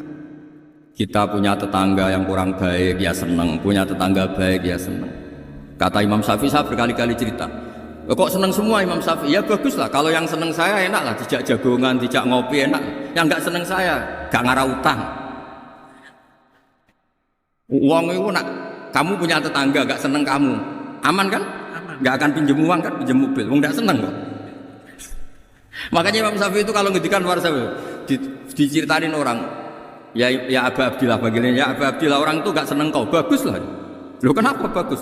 Waman asa'a ilaika faqad atlaqaka. Orang yang nggak seneng kamu maka membebaskan kamu. Nggak akan pinjam uang, pinjam mobil, nggak akan ganggu waktu kamu, kan nggak seneng. Justru yang seneng-senengi masalah pinjam terus. Imam Syafi'i itu orang yang anggap dunia itu selesai. Ada yang cerita, ya Aba Abdillah, orang yang tadi cium tangan engkau, yang hormat engkau, di luar maki-maki engkau, ngerasain engkau, ngata-ngatain engkau. Ya bagus lah. Kok bagus gimana? Berarti saya wibawa, depan saya tidak berani ya? Berarti saya wibawa, di depan saya tidak berani kan? Berarti itu makomnya sudah kulillah sumadarhum fi khawdihim yal'abun. Sudah dunia itu selesai, sudah agak penting semua. Nah itu kalau kamu anak-anak BK ahli Quran, sudah ayatnya kulillah sumadarhum fi khawdihim yal'abun. Sudah lihat Allah saja agak penting, makhluk-makhluk itu udah makhluk semua agak penting, sepenting Allah. Nah kita ini ditunggoni mukjizat seperti itu. Bayangkan misalnya kita ditunggoni tongkatnya Nabi Musa. Saya ngajar di sini terus ini tongkat. Terus nanti yang tanya, Gus itu kayu apa Gus? Nanti yang kolektor tanya itu harganya berapa Gus? Teruwet apa?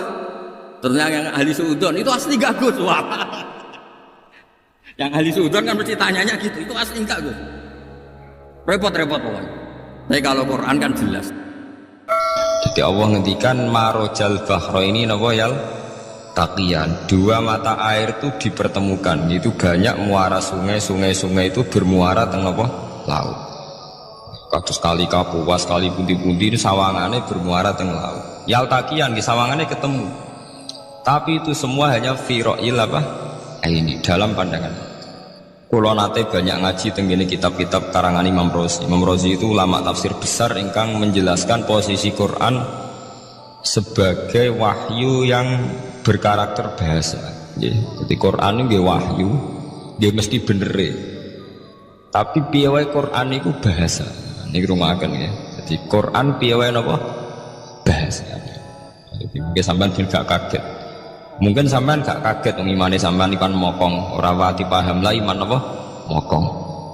Tapi kok anak putune sampean kok iso janggal mek Quran. Nak generasine kula jenengan ra iso jawab, kok anak putune jenengan wis ra iman mek Quran.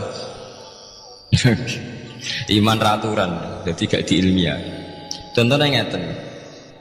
Ketika banyak ilmuwan itu bisa dari orang Islam piyambak, dari orang Barat, baik itu sekuler, orientalis, Kristen, Katolik, macam-macam.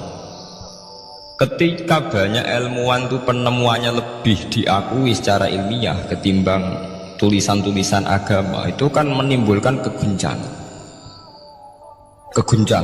Ndadekno iman iku oleh. Misalnya ngeten sing terkenal. Mungkin jenengan sering pireng. Nabi nate dawuh bulan itu ning langit ketiga. Nah, srengenge ning langit keberapa? Kok terus terakhir langit terakhir itu sing dinggoni Jibril. Nggih. Terus ketika wonten berita bahwa para NASA Amerika itu bisa naik bulan, rata-rata kiai desa dulu gak percaya. Nabi Muhammad sing nabi nak munggah ning bulan tak tok pamit mbek Jibril ngono ae ora mesti dibukakno ae ngenteni diintegrasi. Saiki sapa Muhammad wis sapa Jibril dibukakno. Itu satu contoh. Kula dalu ngaji kalian santri-santri, kula terangaken. Jadi masalah utama umat Islam itu antara lafadz ngene lugat iku terus diimani nganggo karpe dhewe. Lha iku sing dadi masalah utama. Lugat ya bahasa itu diimani menurut karpe dhewe, orang menurut karpe ilmiah. Contohnya gampang ya. Sampeyan bayangno langit itu apa? Langit itu satu wilayah, satu area yang dinggoni malaikat, satu area yang tidak tersentuh. Kemana bayangno langit itu satu area yang tidak tersentuh.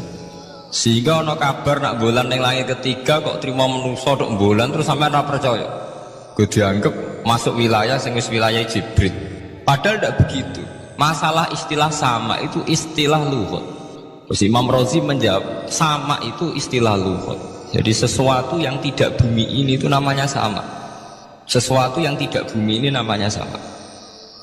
Sampai sing nate kaji sing numpak pesawat. Kalau nggak nanti numpak pesawat sing jarak-jarak jauh, sampai ndelok dhuwur ke langit, ngisor kenapa? Langit sampai nak buka teng pesawat, yang jendela, delok ngisor ngeten ke langit, delok dhuwur kenapa? Langit. Sebab itu istilah langit itu hanya untuk menunjuk, istilah sama itu hanya menunjuk sesuatu yang tidak bumi. Terus Imam Razi mencontohkan Allah dawuh, alam taro kaifa daraballahu masalan kalimatan kasajaratin apa? Thayyibatin asluha sabitun fil ardi wa far'uha nawa fis sama. Okay. Asluha sabitun nawa fil ardi wa far'uha nawa fis sama.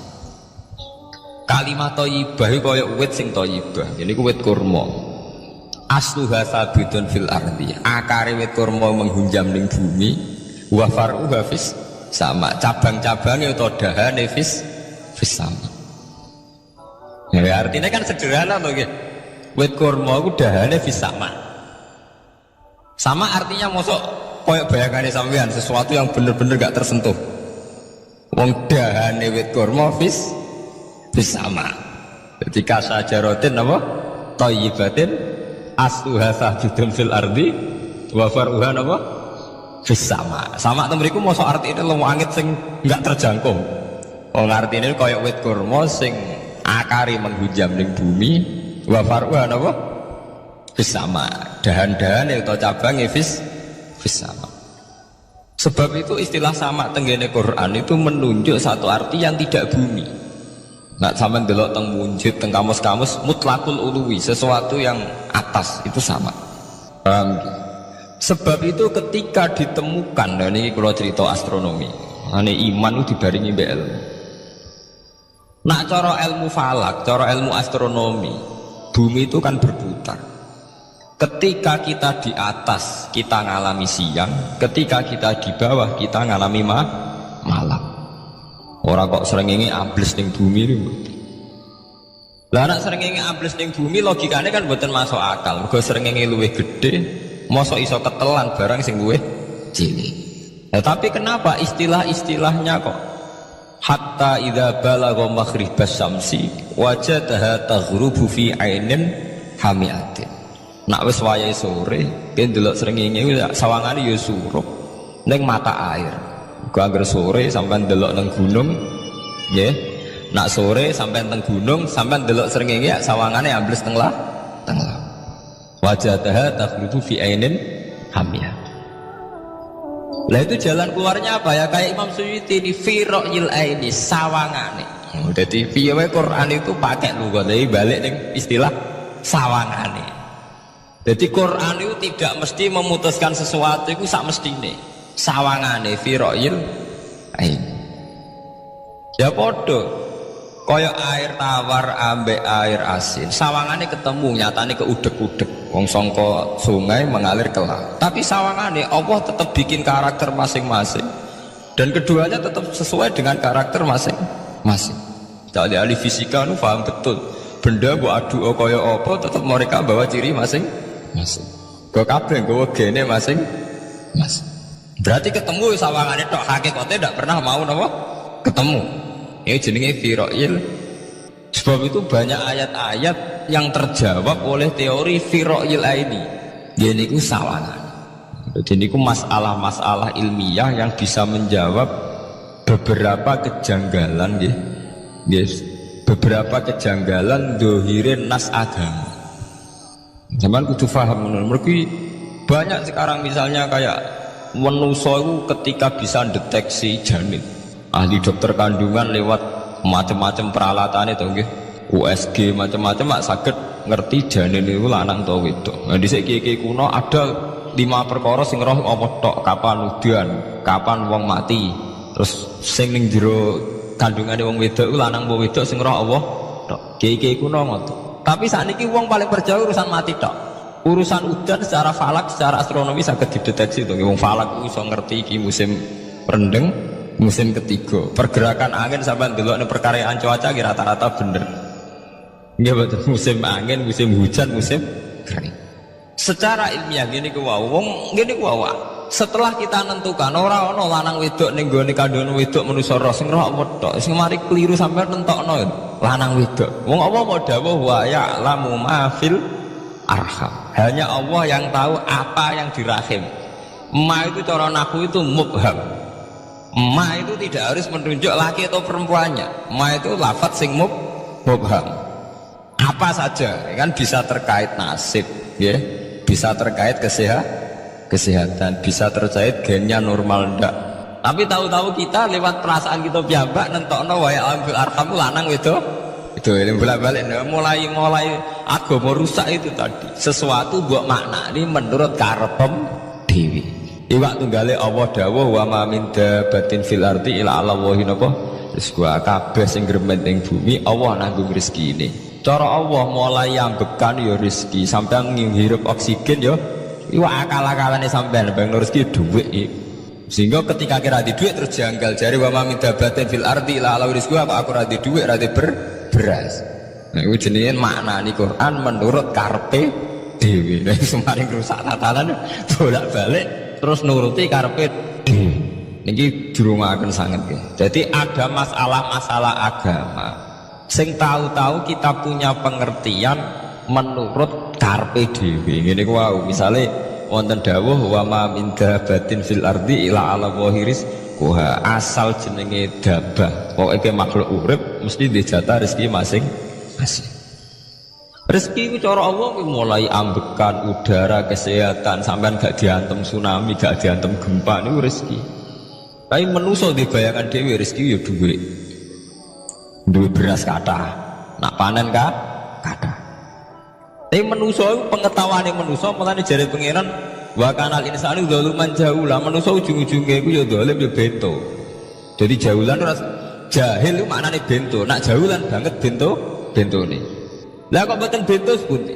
Ketika sampean nganggep rezeki iku artine duwe akeh, pangeran ngelingno, duwe akeh kowe setruk ya ora iso nikmati.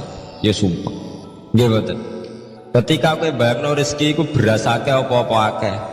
Terus kowe kecelakaan utawa duwe penyakit-penyakit apa ya sumpah. Sebab itu Allah ngendikan masalah rezeki itu masalah potensi kecelakaan. Makanya Allah ngendikan teng surat Isra itu manusa eling-elingno nganggo teori potensi. Afa amintum ayakhsifamikum janibal barri. Kok Allah ngelingno kowe kok ning bumi ngrasa aman, iso wae ujug-ujug ana tsunami. Iso wae ujug-ujug ana gempa. Misalnya kayak saiki selamat, iso wae kapan-kapan ra selamat. Sampai tegene surat Isra itu diulang-ulang. Afa amintum ayakhsifabikum janibal barri aw yursila alaikum qasfam min khasifam di bulan bali. Kowe kok ngerasa aman ning bumi, iso wae setiap saat kowe kena angin liung, kayak angin Belitung. Kowe ujug-ujug kena macam-macam, kena tsunami, kena gempa.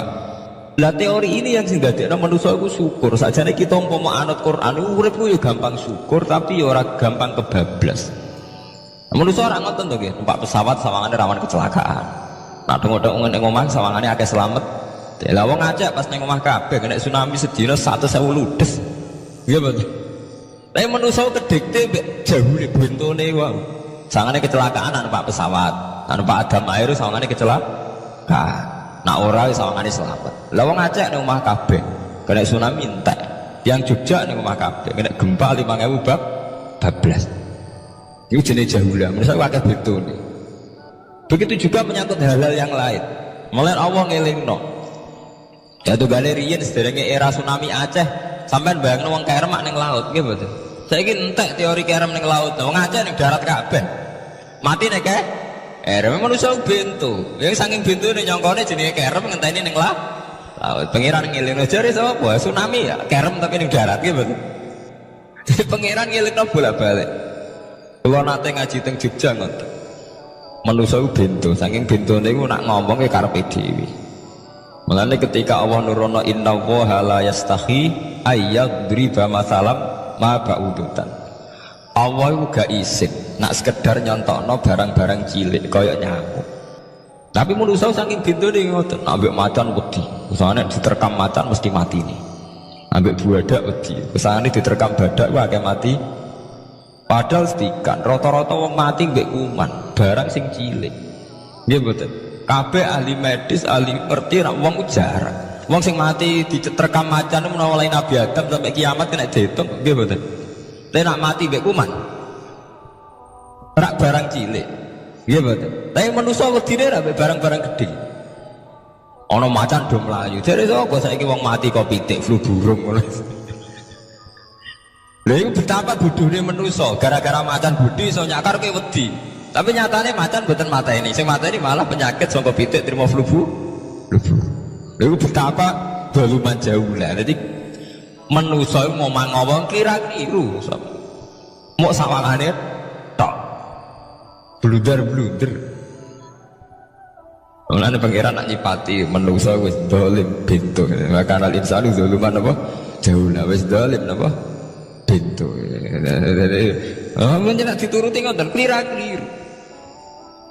Dadi ngomong-ngomong dibule klira-kliru. Paham ya? Iku saniki kok sampean ketambahan ilmu anyar sesuatu itu ana sing kaitane napa firoil aini muk sawangan.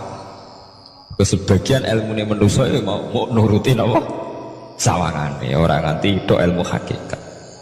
Sebab itu cara ilmu tasawuf terus ilmu dibagi telu, wonten syariat, wonten tarekat napa wonten hakikat. Mergo nek umpama nuruti syariat tok wong muk sawangane tok. Ya sawangane wis salat wis sujud. Jebule atine ra melok sujud. Atine berontak ene pangeran. Artine sujud kan wong tunduk kabeh ning khairihi wa syarrihi minallah. Jebule sawangane sujud tapi grundal-grundal mek pangeran jenenge sawangane. Mulane terus wonten ilmu hakikat ora oleh mau nglakoni syariat tok kudu ana hakikate.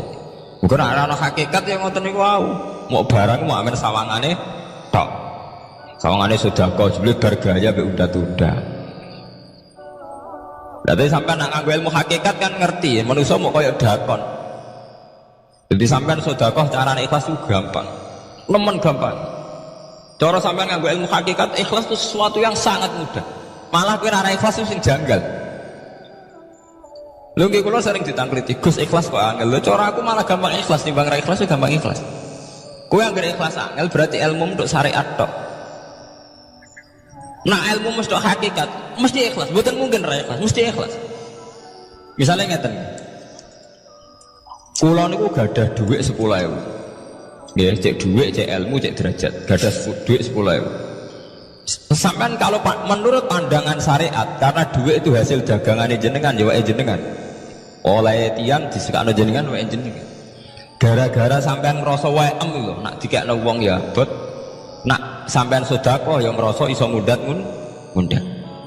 Lah awalnya sampean melihat itu secara ilmu hakikat, dhuwit iki wae Allah. Wae Allah ya wae Allah ora wekku, titipan. Dikekno wong ya wae Allah dolanan mau ning nggonku, saiki ning gone dhekne kan selesai kan. Mulane jare hikam kula tak kenang jan hikam. Cara hikam wong ra ikhlas pintu-pintune wong. Enggak cara hikam logikane gampang. Jadi hikam motivasi ikhlas itu nganggo ilmu hakikat gampang. Ngeten redaksine.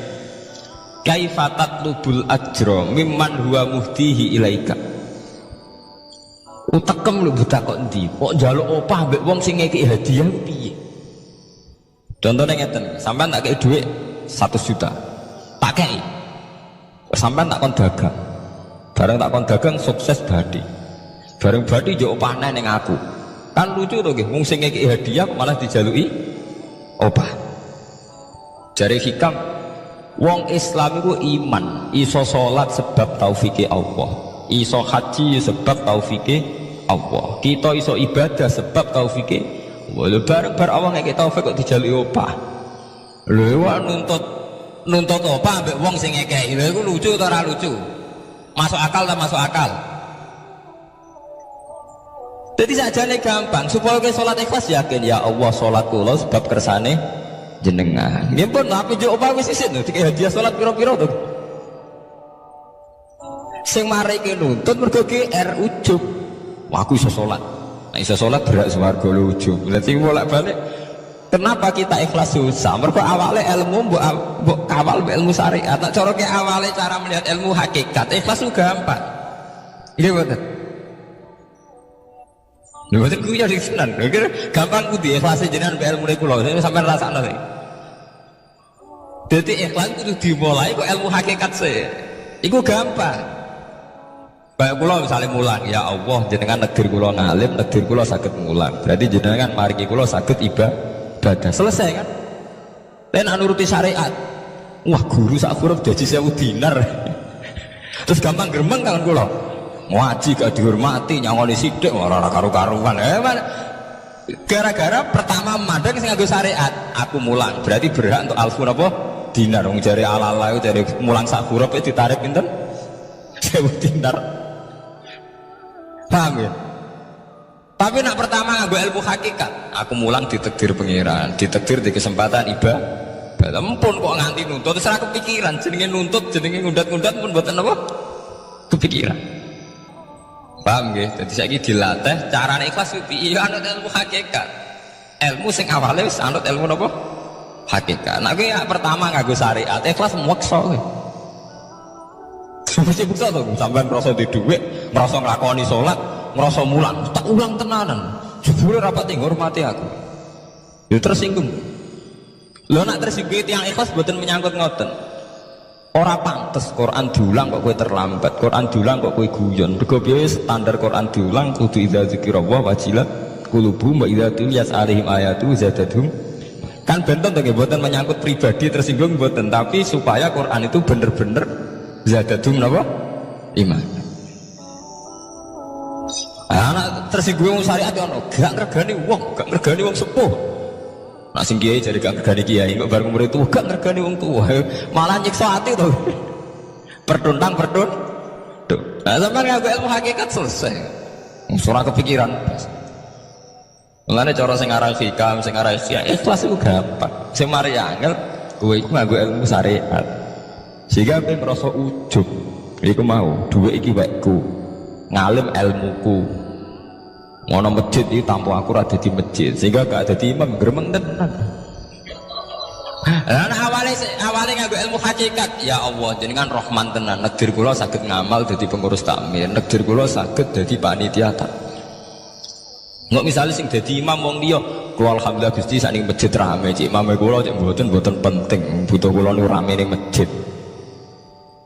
Kulon pengurus takmir maksudnya ngerameni apa? Ya, takmir zaman akhir ngerameni masalah. Jadi masjid tetap gak rame, masalahnya apa? Rame. Kan maksudnya takmir masjid itu ngerameni masjid tuh, bukan ngerameni masalah apa? Masjid.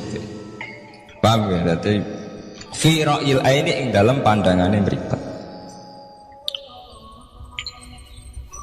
Bainahuma barzakhun.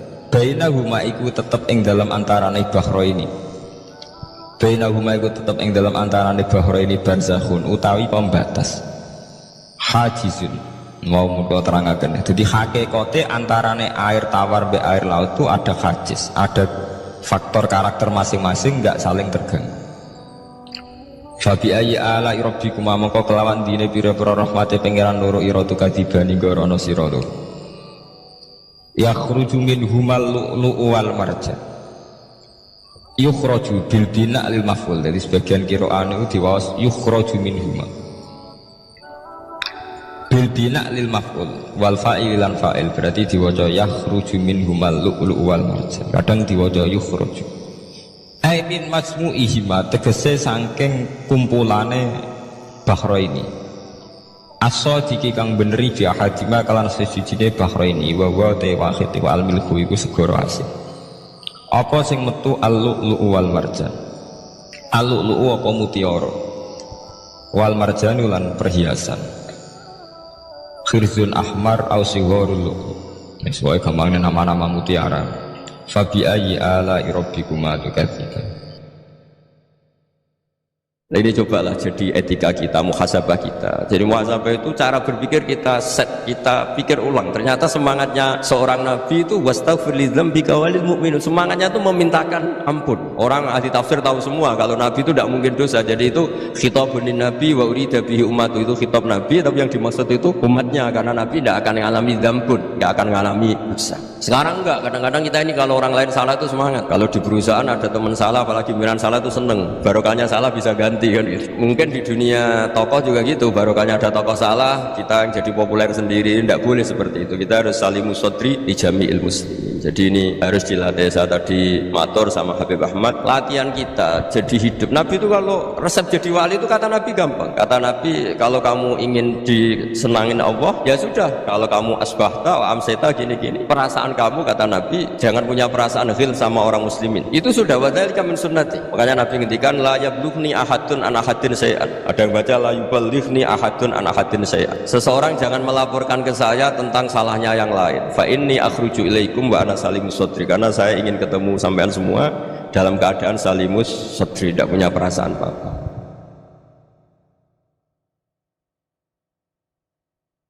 Dalam konteks Indonesia, muhasabah itu sudah jadi perilaku ya. Karena dulu orang tua saya, guru-guru saya kalau ngandani itu, bayangkan kalau kamu jadi dia. Jadi misalnya kita mentang-mentang atasan, otoriter sama bawahan. Bayangkan kalau kamu jadi yang bawahan itu kayak apa? Laukun tamakana, kalau orang Arab bilang, bayangkan kalau kamu di posisi dia. Makanya guyonannya orang-orang Indonesia itu kan orang ngaramkan judi gitu, bareng dikasih tahu, tapi yang menang anak jenengan, alhamdulillah. Ternyata ngaramkan itu karena ada anaknya. Kalau anaknya yang menang ya seneng. Meskipun itu guyonan, tapi saya punya padanan itu dalam kitab hikam. Nabi Ibrahim itu Khalilur Rahman, tentu bencinya minta ampun sama yang namanya maksiat. Suatu saat beliau diterbangkan di alam malakut. Itu kalau di hikam saya halaman 15 juga, saya masih ingat betul. Mungkin kalau anda beda halaman karena beda cetakan, atau nggak punya kitabnya, atau punya tapi tidak bisa baca. Nah itu jadi berbagai kemungkinan. Atau punya tidak bisa baca tapi dianggap jimat, atau digo pencitraan. Banyak tuh kaji-kaji tidak bisa baca kitab tapi di ruang tamunya kitabnya besar-besar. Pencitraan itu, tapi ya bagus lah, nggak apa-apa untuk syiar. Setelah diterbangkan di alam malakut, diperlihatkan sampai Allah, ada orang pezina, ada orang syaribul khomri, ada orang mabuk, ada orang macam-macam. Allah tanya sama Nabi Ibrahim, bagaimana pendapat kamu Ibrahim tentang mereka yang maksiat? Kata Nabi Ibrahim, ya Allah, habisi saja mereka. Mereka hidup di bumi engkau, makan rezeki engkau, kemudian mereka ada taat sama engkau. Singkat cerita, di fase itu, saya ulang lagi, di fase itu Allah nurutin sampai sekian peristiwa, mungkin 3 atau 4. Ya, setelah sekian tahun Nabi Ibrahim lupa peristiwa itu, kemudian beliau diminta menyembelih anaknya. Ini versi kitab hikam. Memang versinya banyak tentang kenapa Nabi Ibrahim disuruh menyembelih anaknya. Ketika mau menyembelih anaknya, Nabi Ibrahim ragu. Huwa samratu fuadi, anak saya ini buah hati saya, kenapa engkau suruh menyembelih? Terus kata Allah, apa kamu tidak ingat ketika kamu saya angkat di alam malakut, kemudian kamu usul bunuh-bunuh, saya ada mempertimbangkan usul anda, tapi kenapa sekarang saya merintahkan kamu mikir gitu? Terus, ya karena ini anak saya ya Allah. Terus kata Allah, rumang samung sumpukon mateni gak gawean kau sing gawe kowe enak wae usul mateni. Saya yang bikin kemudian Anda enak aja usul membunuh. Semenjak itu Nabi Ibrahim itu di eranya itu asfaqun nas, orang paling sayang sama manusia. Karena kadang kita keras itu ya kebetulan itu udah anak kita, ada keluarga kita. Cara orang Jawa itu kan gitu ya, kalau ada perempuan terus macak yang macam-macam pakai sepeda motor cowok terus wah itu luput suwuk semoga-moga gini, tapi setelah dikasih tahu niku ponakane jenengan semoga-moga selamat. Jadi jangan-jangan kemarin ahli ma'asi itu kebetulan itu tidak keluarga kita. Kalau keluarga yang pernah salah pada kita, semangat kita mintakan maaf. Jangan-jangan kita didikte hukum sosial gitu. Jadi orang yang salah kebetulan itu orang yang menservis kita atau keluarga kita atau orang dekat kita, jangan-jangan semangat kita mintakan ampun. Tapi kalau sama orang lain kebetulan musuh kita semangatnya minta itu kena adab. Nah ini yang nggak boleh dalam Islam. Islam mengajarkan niru Rasulullah SAW, Nabi itu rahmatal lil alam. Bahkan kemarin saya ngaji virtual sama beberapa habaib, ada Habib Ali Al-Jufri dari Mesir, ada Habib Alwi dari Kuitang, ada Habib Nabil Al-Musawa. Dari sekian habaib itu saya masih ingat diantaranya yang didawuhkan rahmatan lil alamin itu ketika Nabi adahu kaumuh, disakiti oleh kaumnya, dan itu mereka masih kafir semua.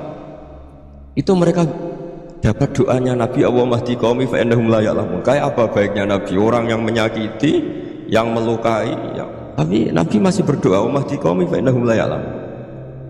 Sayyidina Umar dapat doanya Nabi itu ya khina kana kafiran, ketika masih kafir didoakan Allahumma izzal Islam bi Umar, itu ketika masih kafir. Itu pelajaran bagi kita bahwa yang sedang tidak cocok pun itu berdapat doa kita.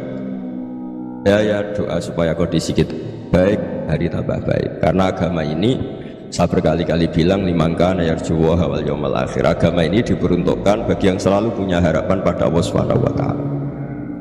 Saya cerita muhasabah ini tentang hubungan kita dengan Allah.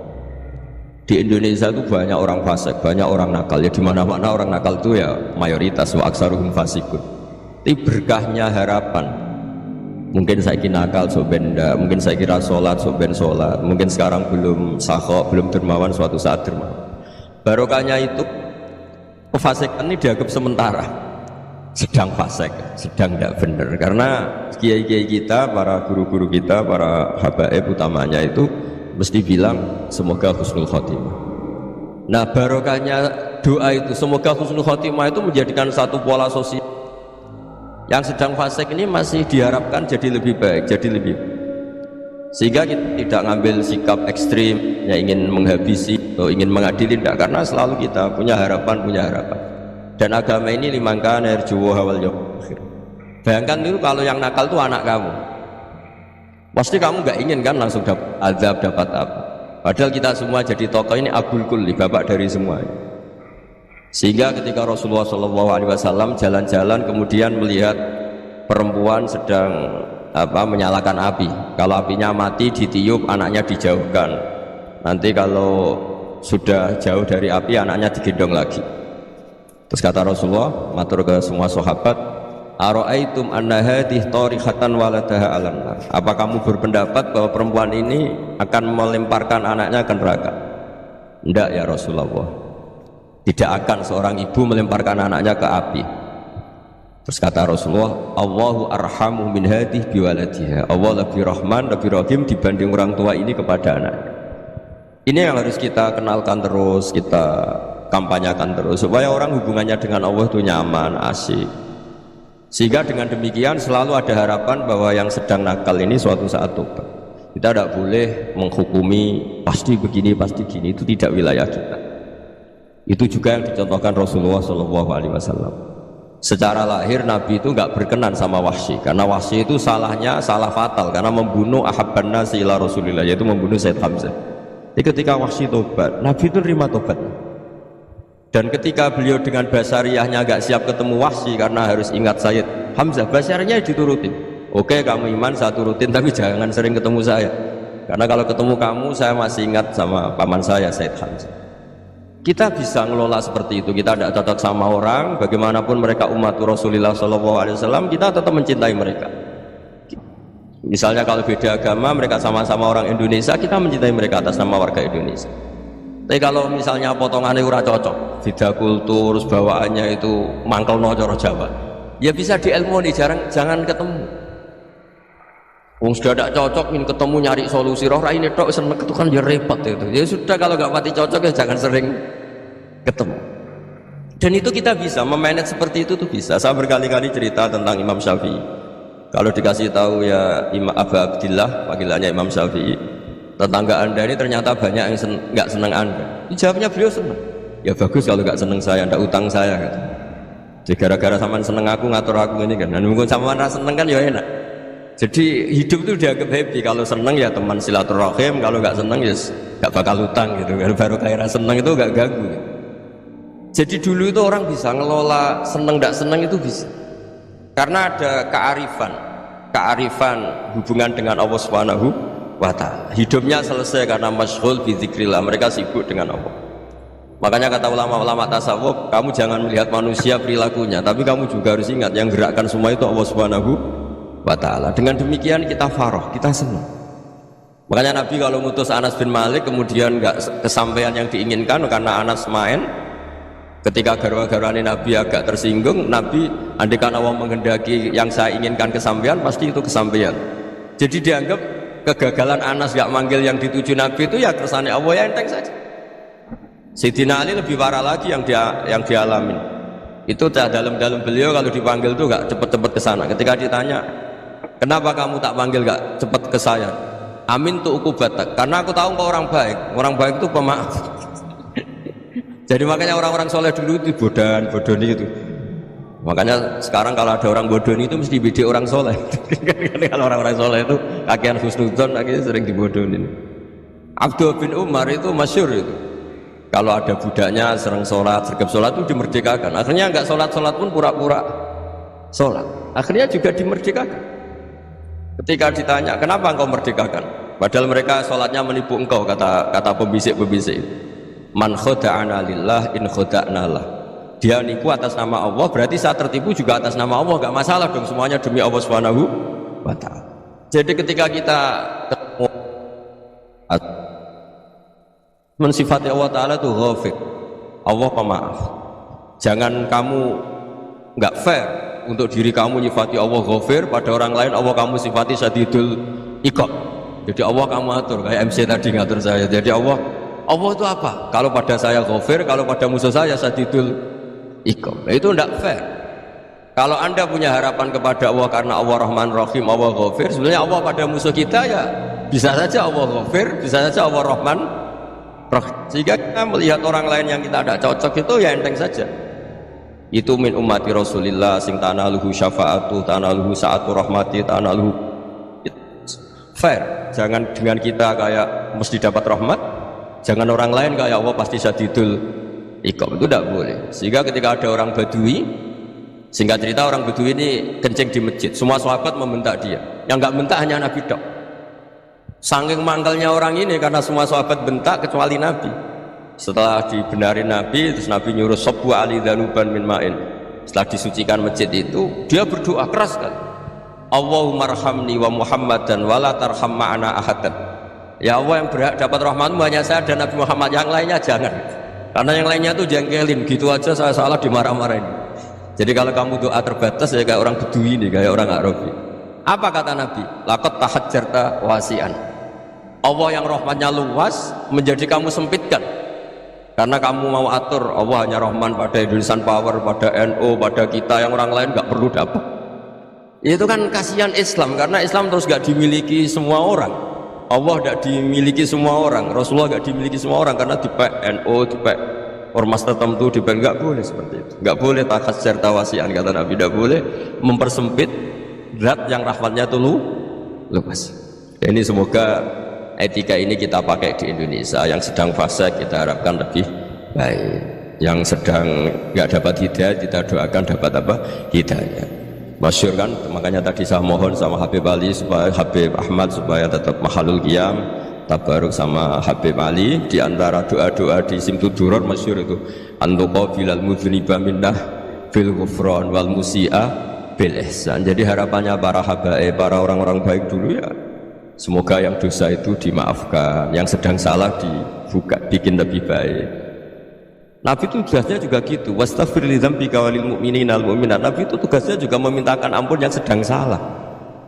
Nah ini cobalah jadi etika kita, muhasabah kita. Jadi muhasabah itu cara berpikir kita set, kita pikir ulang. Ternyata semangatnya seorang nabi itu wastaghfir li dzambika walil mu'minun. Semangatnya itu memintakan ampun. Orang ahli tafsir tahu semua kalau nabi itu tidak mungkin dosa. Jadi itu khitabun lin nabi wa urida bihi ummatu, itu khitab nabi, tapi yang dimaksud itu umatnya, karena nabi tidak akan mengalami dzambun, tidak akan mengalami dosa.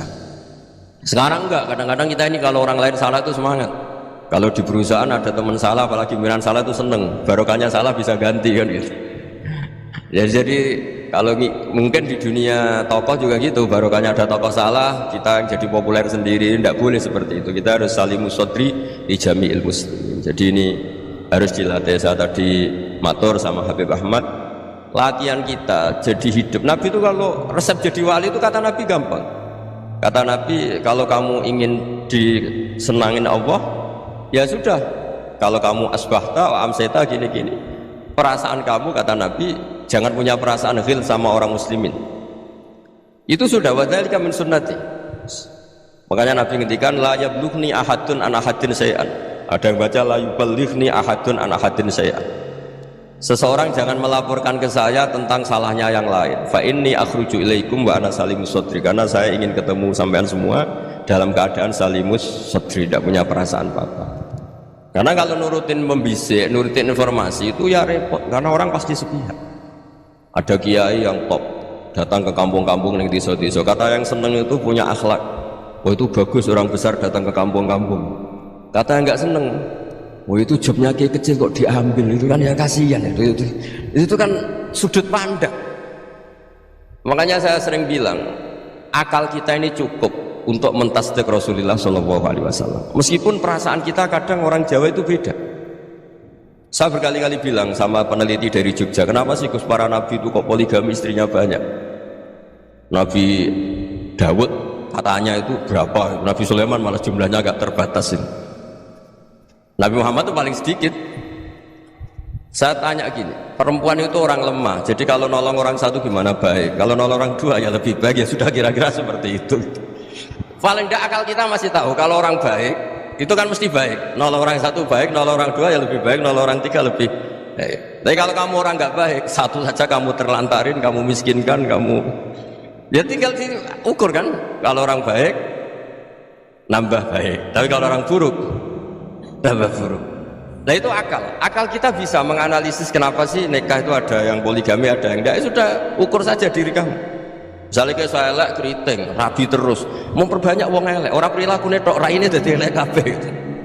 Tapi nak kowe ku ganteng, alim, ganteng, sugih, anake ganteng-ganteng, berhubung kowe saleh ahli swarga kabeh, mertua yo bangga karena karir kamu meyakinkan. Ini mertua kamu aja gak bangga mau nambah. Ipar gak bangga, mertua gak bangga, desa kamu yang kamu wayai juga gak. Beda dengan Nabi ketika nikah Juwairiyah itu gak ada pernikahan sebarokah Nabi dengan Juwairiyah itu. Azharu Rasulillah, di situ habis perang banyak tawanan, gara-gara jadi bisanya Nabi langsung dibebaskan semua karena Azharu Rasulillah. Sekarang bisanya Kanjeng Nabi. Dulu Abu Sufyan mangkalnya bukan main sama Nabi, gara-gara putrinya dinikah terus langsung jadi. Kalau kamu kan enggak, nikah satu, nikah lagi, satu kampung musuhnya. Karena istri pertama ya cemburu, yang kedua gak bangga. Wah itu selesai itu, di dunia wal akhirah. Maksud saya, nganalisis Islam itu harus pakai akal. Dan akal yang dipakai, ini saya bawa ke kitab Ihya, adalah pikiran-pikiran para ulama. Makanya ketika Imam Ghazali ketika ditanya, fakaifa bi muslimin fasikin asawaha fi jami'i amri. Kalau ketemu orang fasik, orang Islam tapi fasik, perilakunya nggak ada yang benar. Kata Imam Ghazali jawabnya lucu, aneh. Ma min muslimin illa wa islamuhu ta'ah. Tidak ada orang Islam kecuali dia mau Islam, membenarkan Allah dan Rasul, itu sudah taatnya dia. Kok kamu tidak bisa melihat taatnya dia? Dia pikirannya kan ini pemabuk, ini tukang apa. Tapi kata Imam Ghazali, sebenarnya kamu masih bisa berpikir positif. Ma min muslimin illa wa islamuhu ta'ah. Tidak ada seseorang Islam ketika dia milih Islam itu pasti ada taatnya, yaitu tasdik pada Allah dan tasdik kepada Rasulullah Shallallahu Alaihi Wasallam. Jadi dengan pola seperti itu, maka di antara guru-guru kita yang modern ya di era Mbah Maimun, di sini ada Habib Ahmad, Habib Salim, syair yang sering dibaca beliau adalah ada orang munajat sama Allah. Ini cerita munajat. Itu orang itu ngendikan gini, ana muznibun, ana mukhtiun, ana asi, huwa rahimun, huwa ghafirun, huwa afi. Ya Allah, saya mukhti, saya orang yang salah. Ana muznib, saya orang yang dosa. Ana asin, saya sering maksiat. Tapi engkau ya Allah, engkau ghafir, pemaaf. Engkau rahim, maha pengasih. Engkau afin, yang mudah memaafkan. Terus kata orang ini, ya agak kurang ajar tapi saking senengnya sama Allah, qobal tuhunna salasatan bisalasat. Ya gini saja ya Allah, sifat engkau diadu dengan sifat saya. Engkau Tuhan, pasti nggak boleh kalah gitu. Terus wasatahliban ausofu ausofi, dan kau pasti pemenangnya gitu. Jadi ada orang rayu Allah dengan cara seperti itu ya ada ya. Saya ini manusia, salah saya banyak. Engkau ampunannya banyak. Engkau Tuhan, Gusti, nggak boleh ampunan Anda, ampunan engkau kalah dengan salah saya. Nggak boleh Tuhan kok kalah. Nah, jadi untuk supaya orang punya harapan gitu. Banyak juga wali-wali yang jadab ketika datang ke makam Rasulullah SAW. Itu kalau dongo ya agak kacau sebetulnya, cara syariat agak kacau. Ya Allah, engkau punya dua pilihan. Jika engkau menjadikan saya soleh, surah habibu, yang senang kekasihmu, yaitu Rasulullah SAW. Tapi jika engkau menjadikan saya fasik, surah aduuk, yang senang itu setan. Monggo jenengan mau menyenangkan kekasih jenengan, mau menyenangkan musuh jenengan, monggo. Jenengan bebas kok memilih. Nah, mestinya Allah yang senang menyenangkan kekasihnya. Jadi ya, intinya Allah dipaksa untuk menjadikan dia orang soleh gitu. Jadi kayak kemarin itu Pak siapa kesini itu yang sama jenengan kuliah kesini itu sama Habib Ahmad. Saya pertama agak mau, lama-lama Habib Ahmad ini gimana Gus, orang tahunya saya dekat jenengan, kalau gak hasil saya malu. Aduh, ini kayak doanya wali yang tadi. Gak punya pilihan, nggak ada pilihan deh. Jadi saya mohon muhasabah itu dimulai cara berpikir. Makanya di sini sebetulnya tag ini supaya dapat barokahnya Ihya, ini kitab yang disenangi para habaib, para ulama. Sebetulnya tag di muhasabah itu redaksinya gini ya, yang lengkap.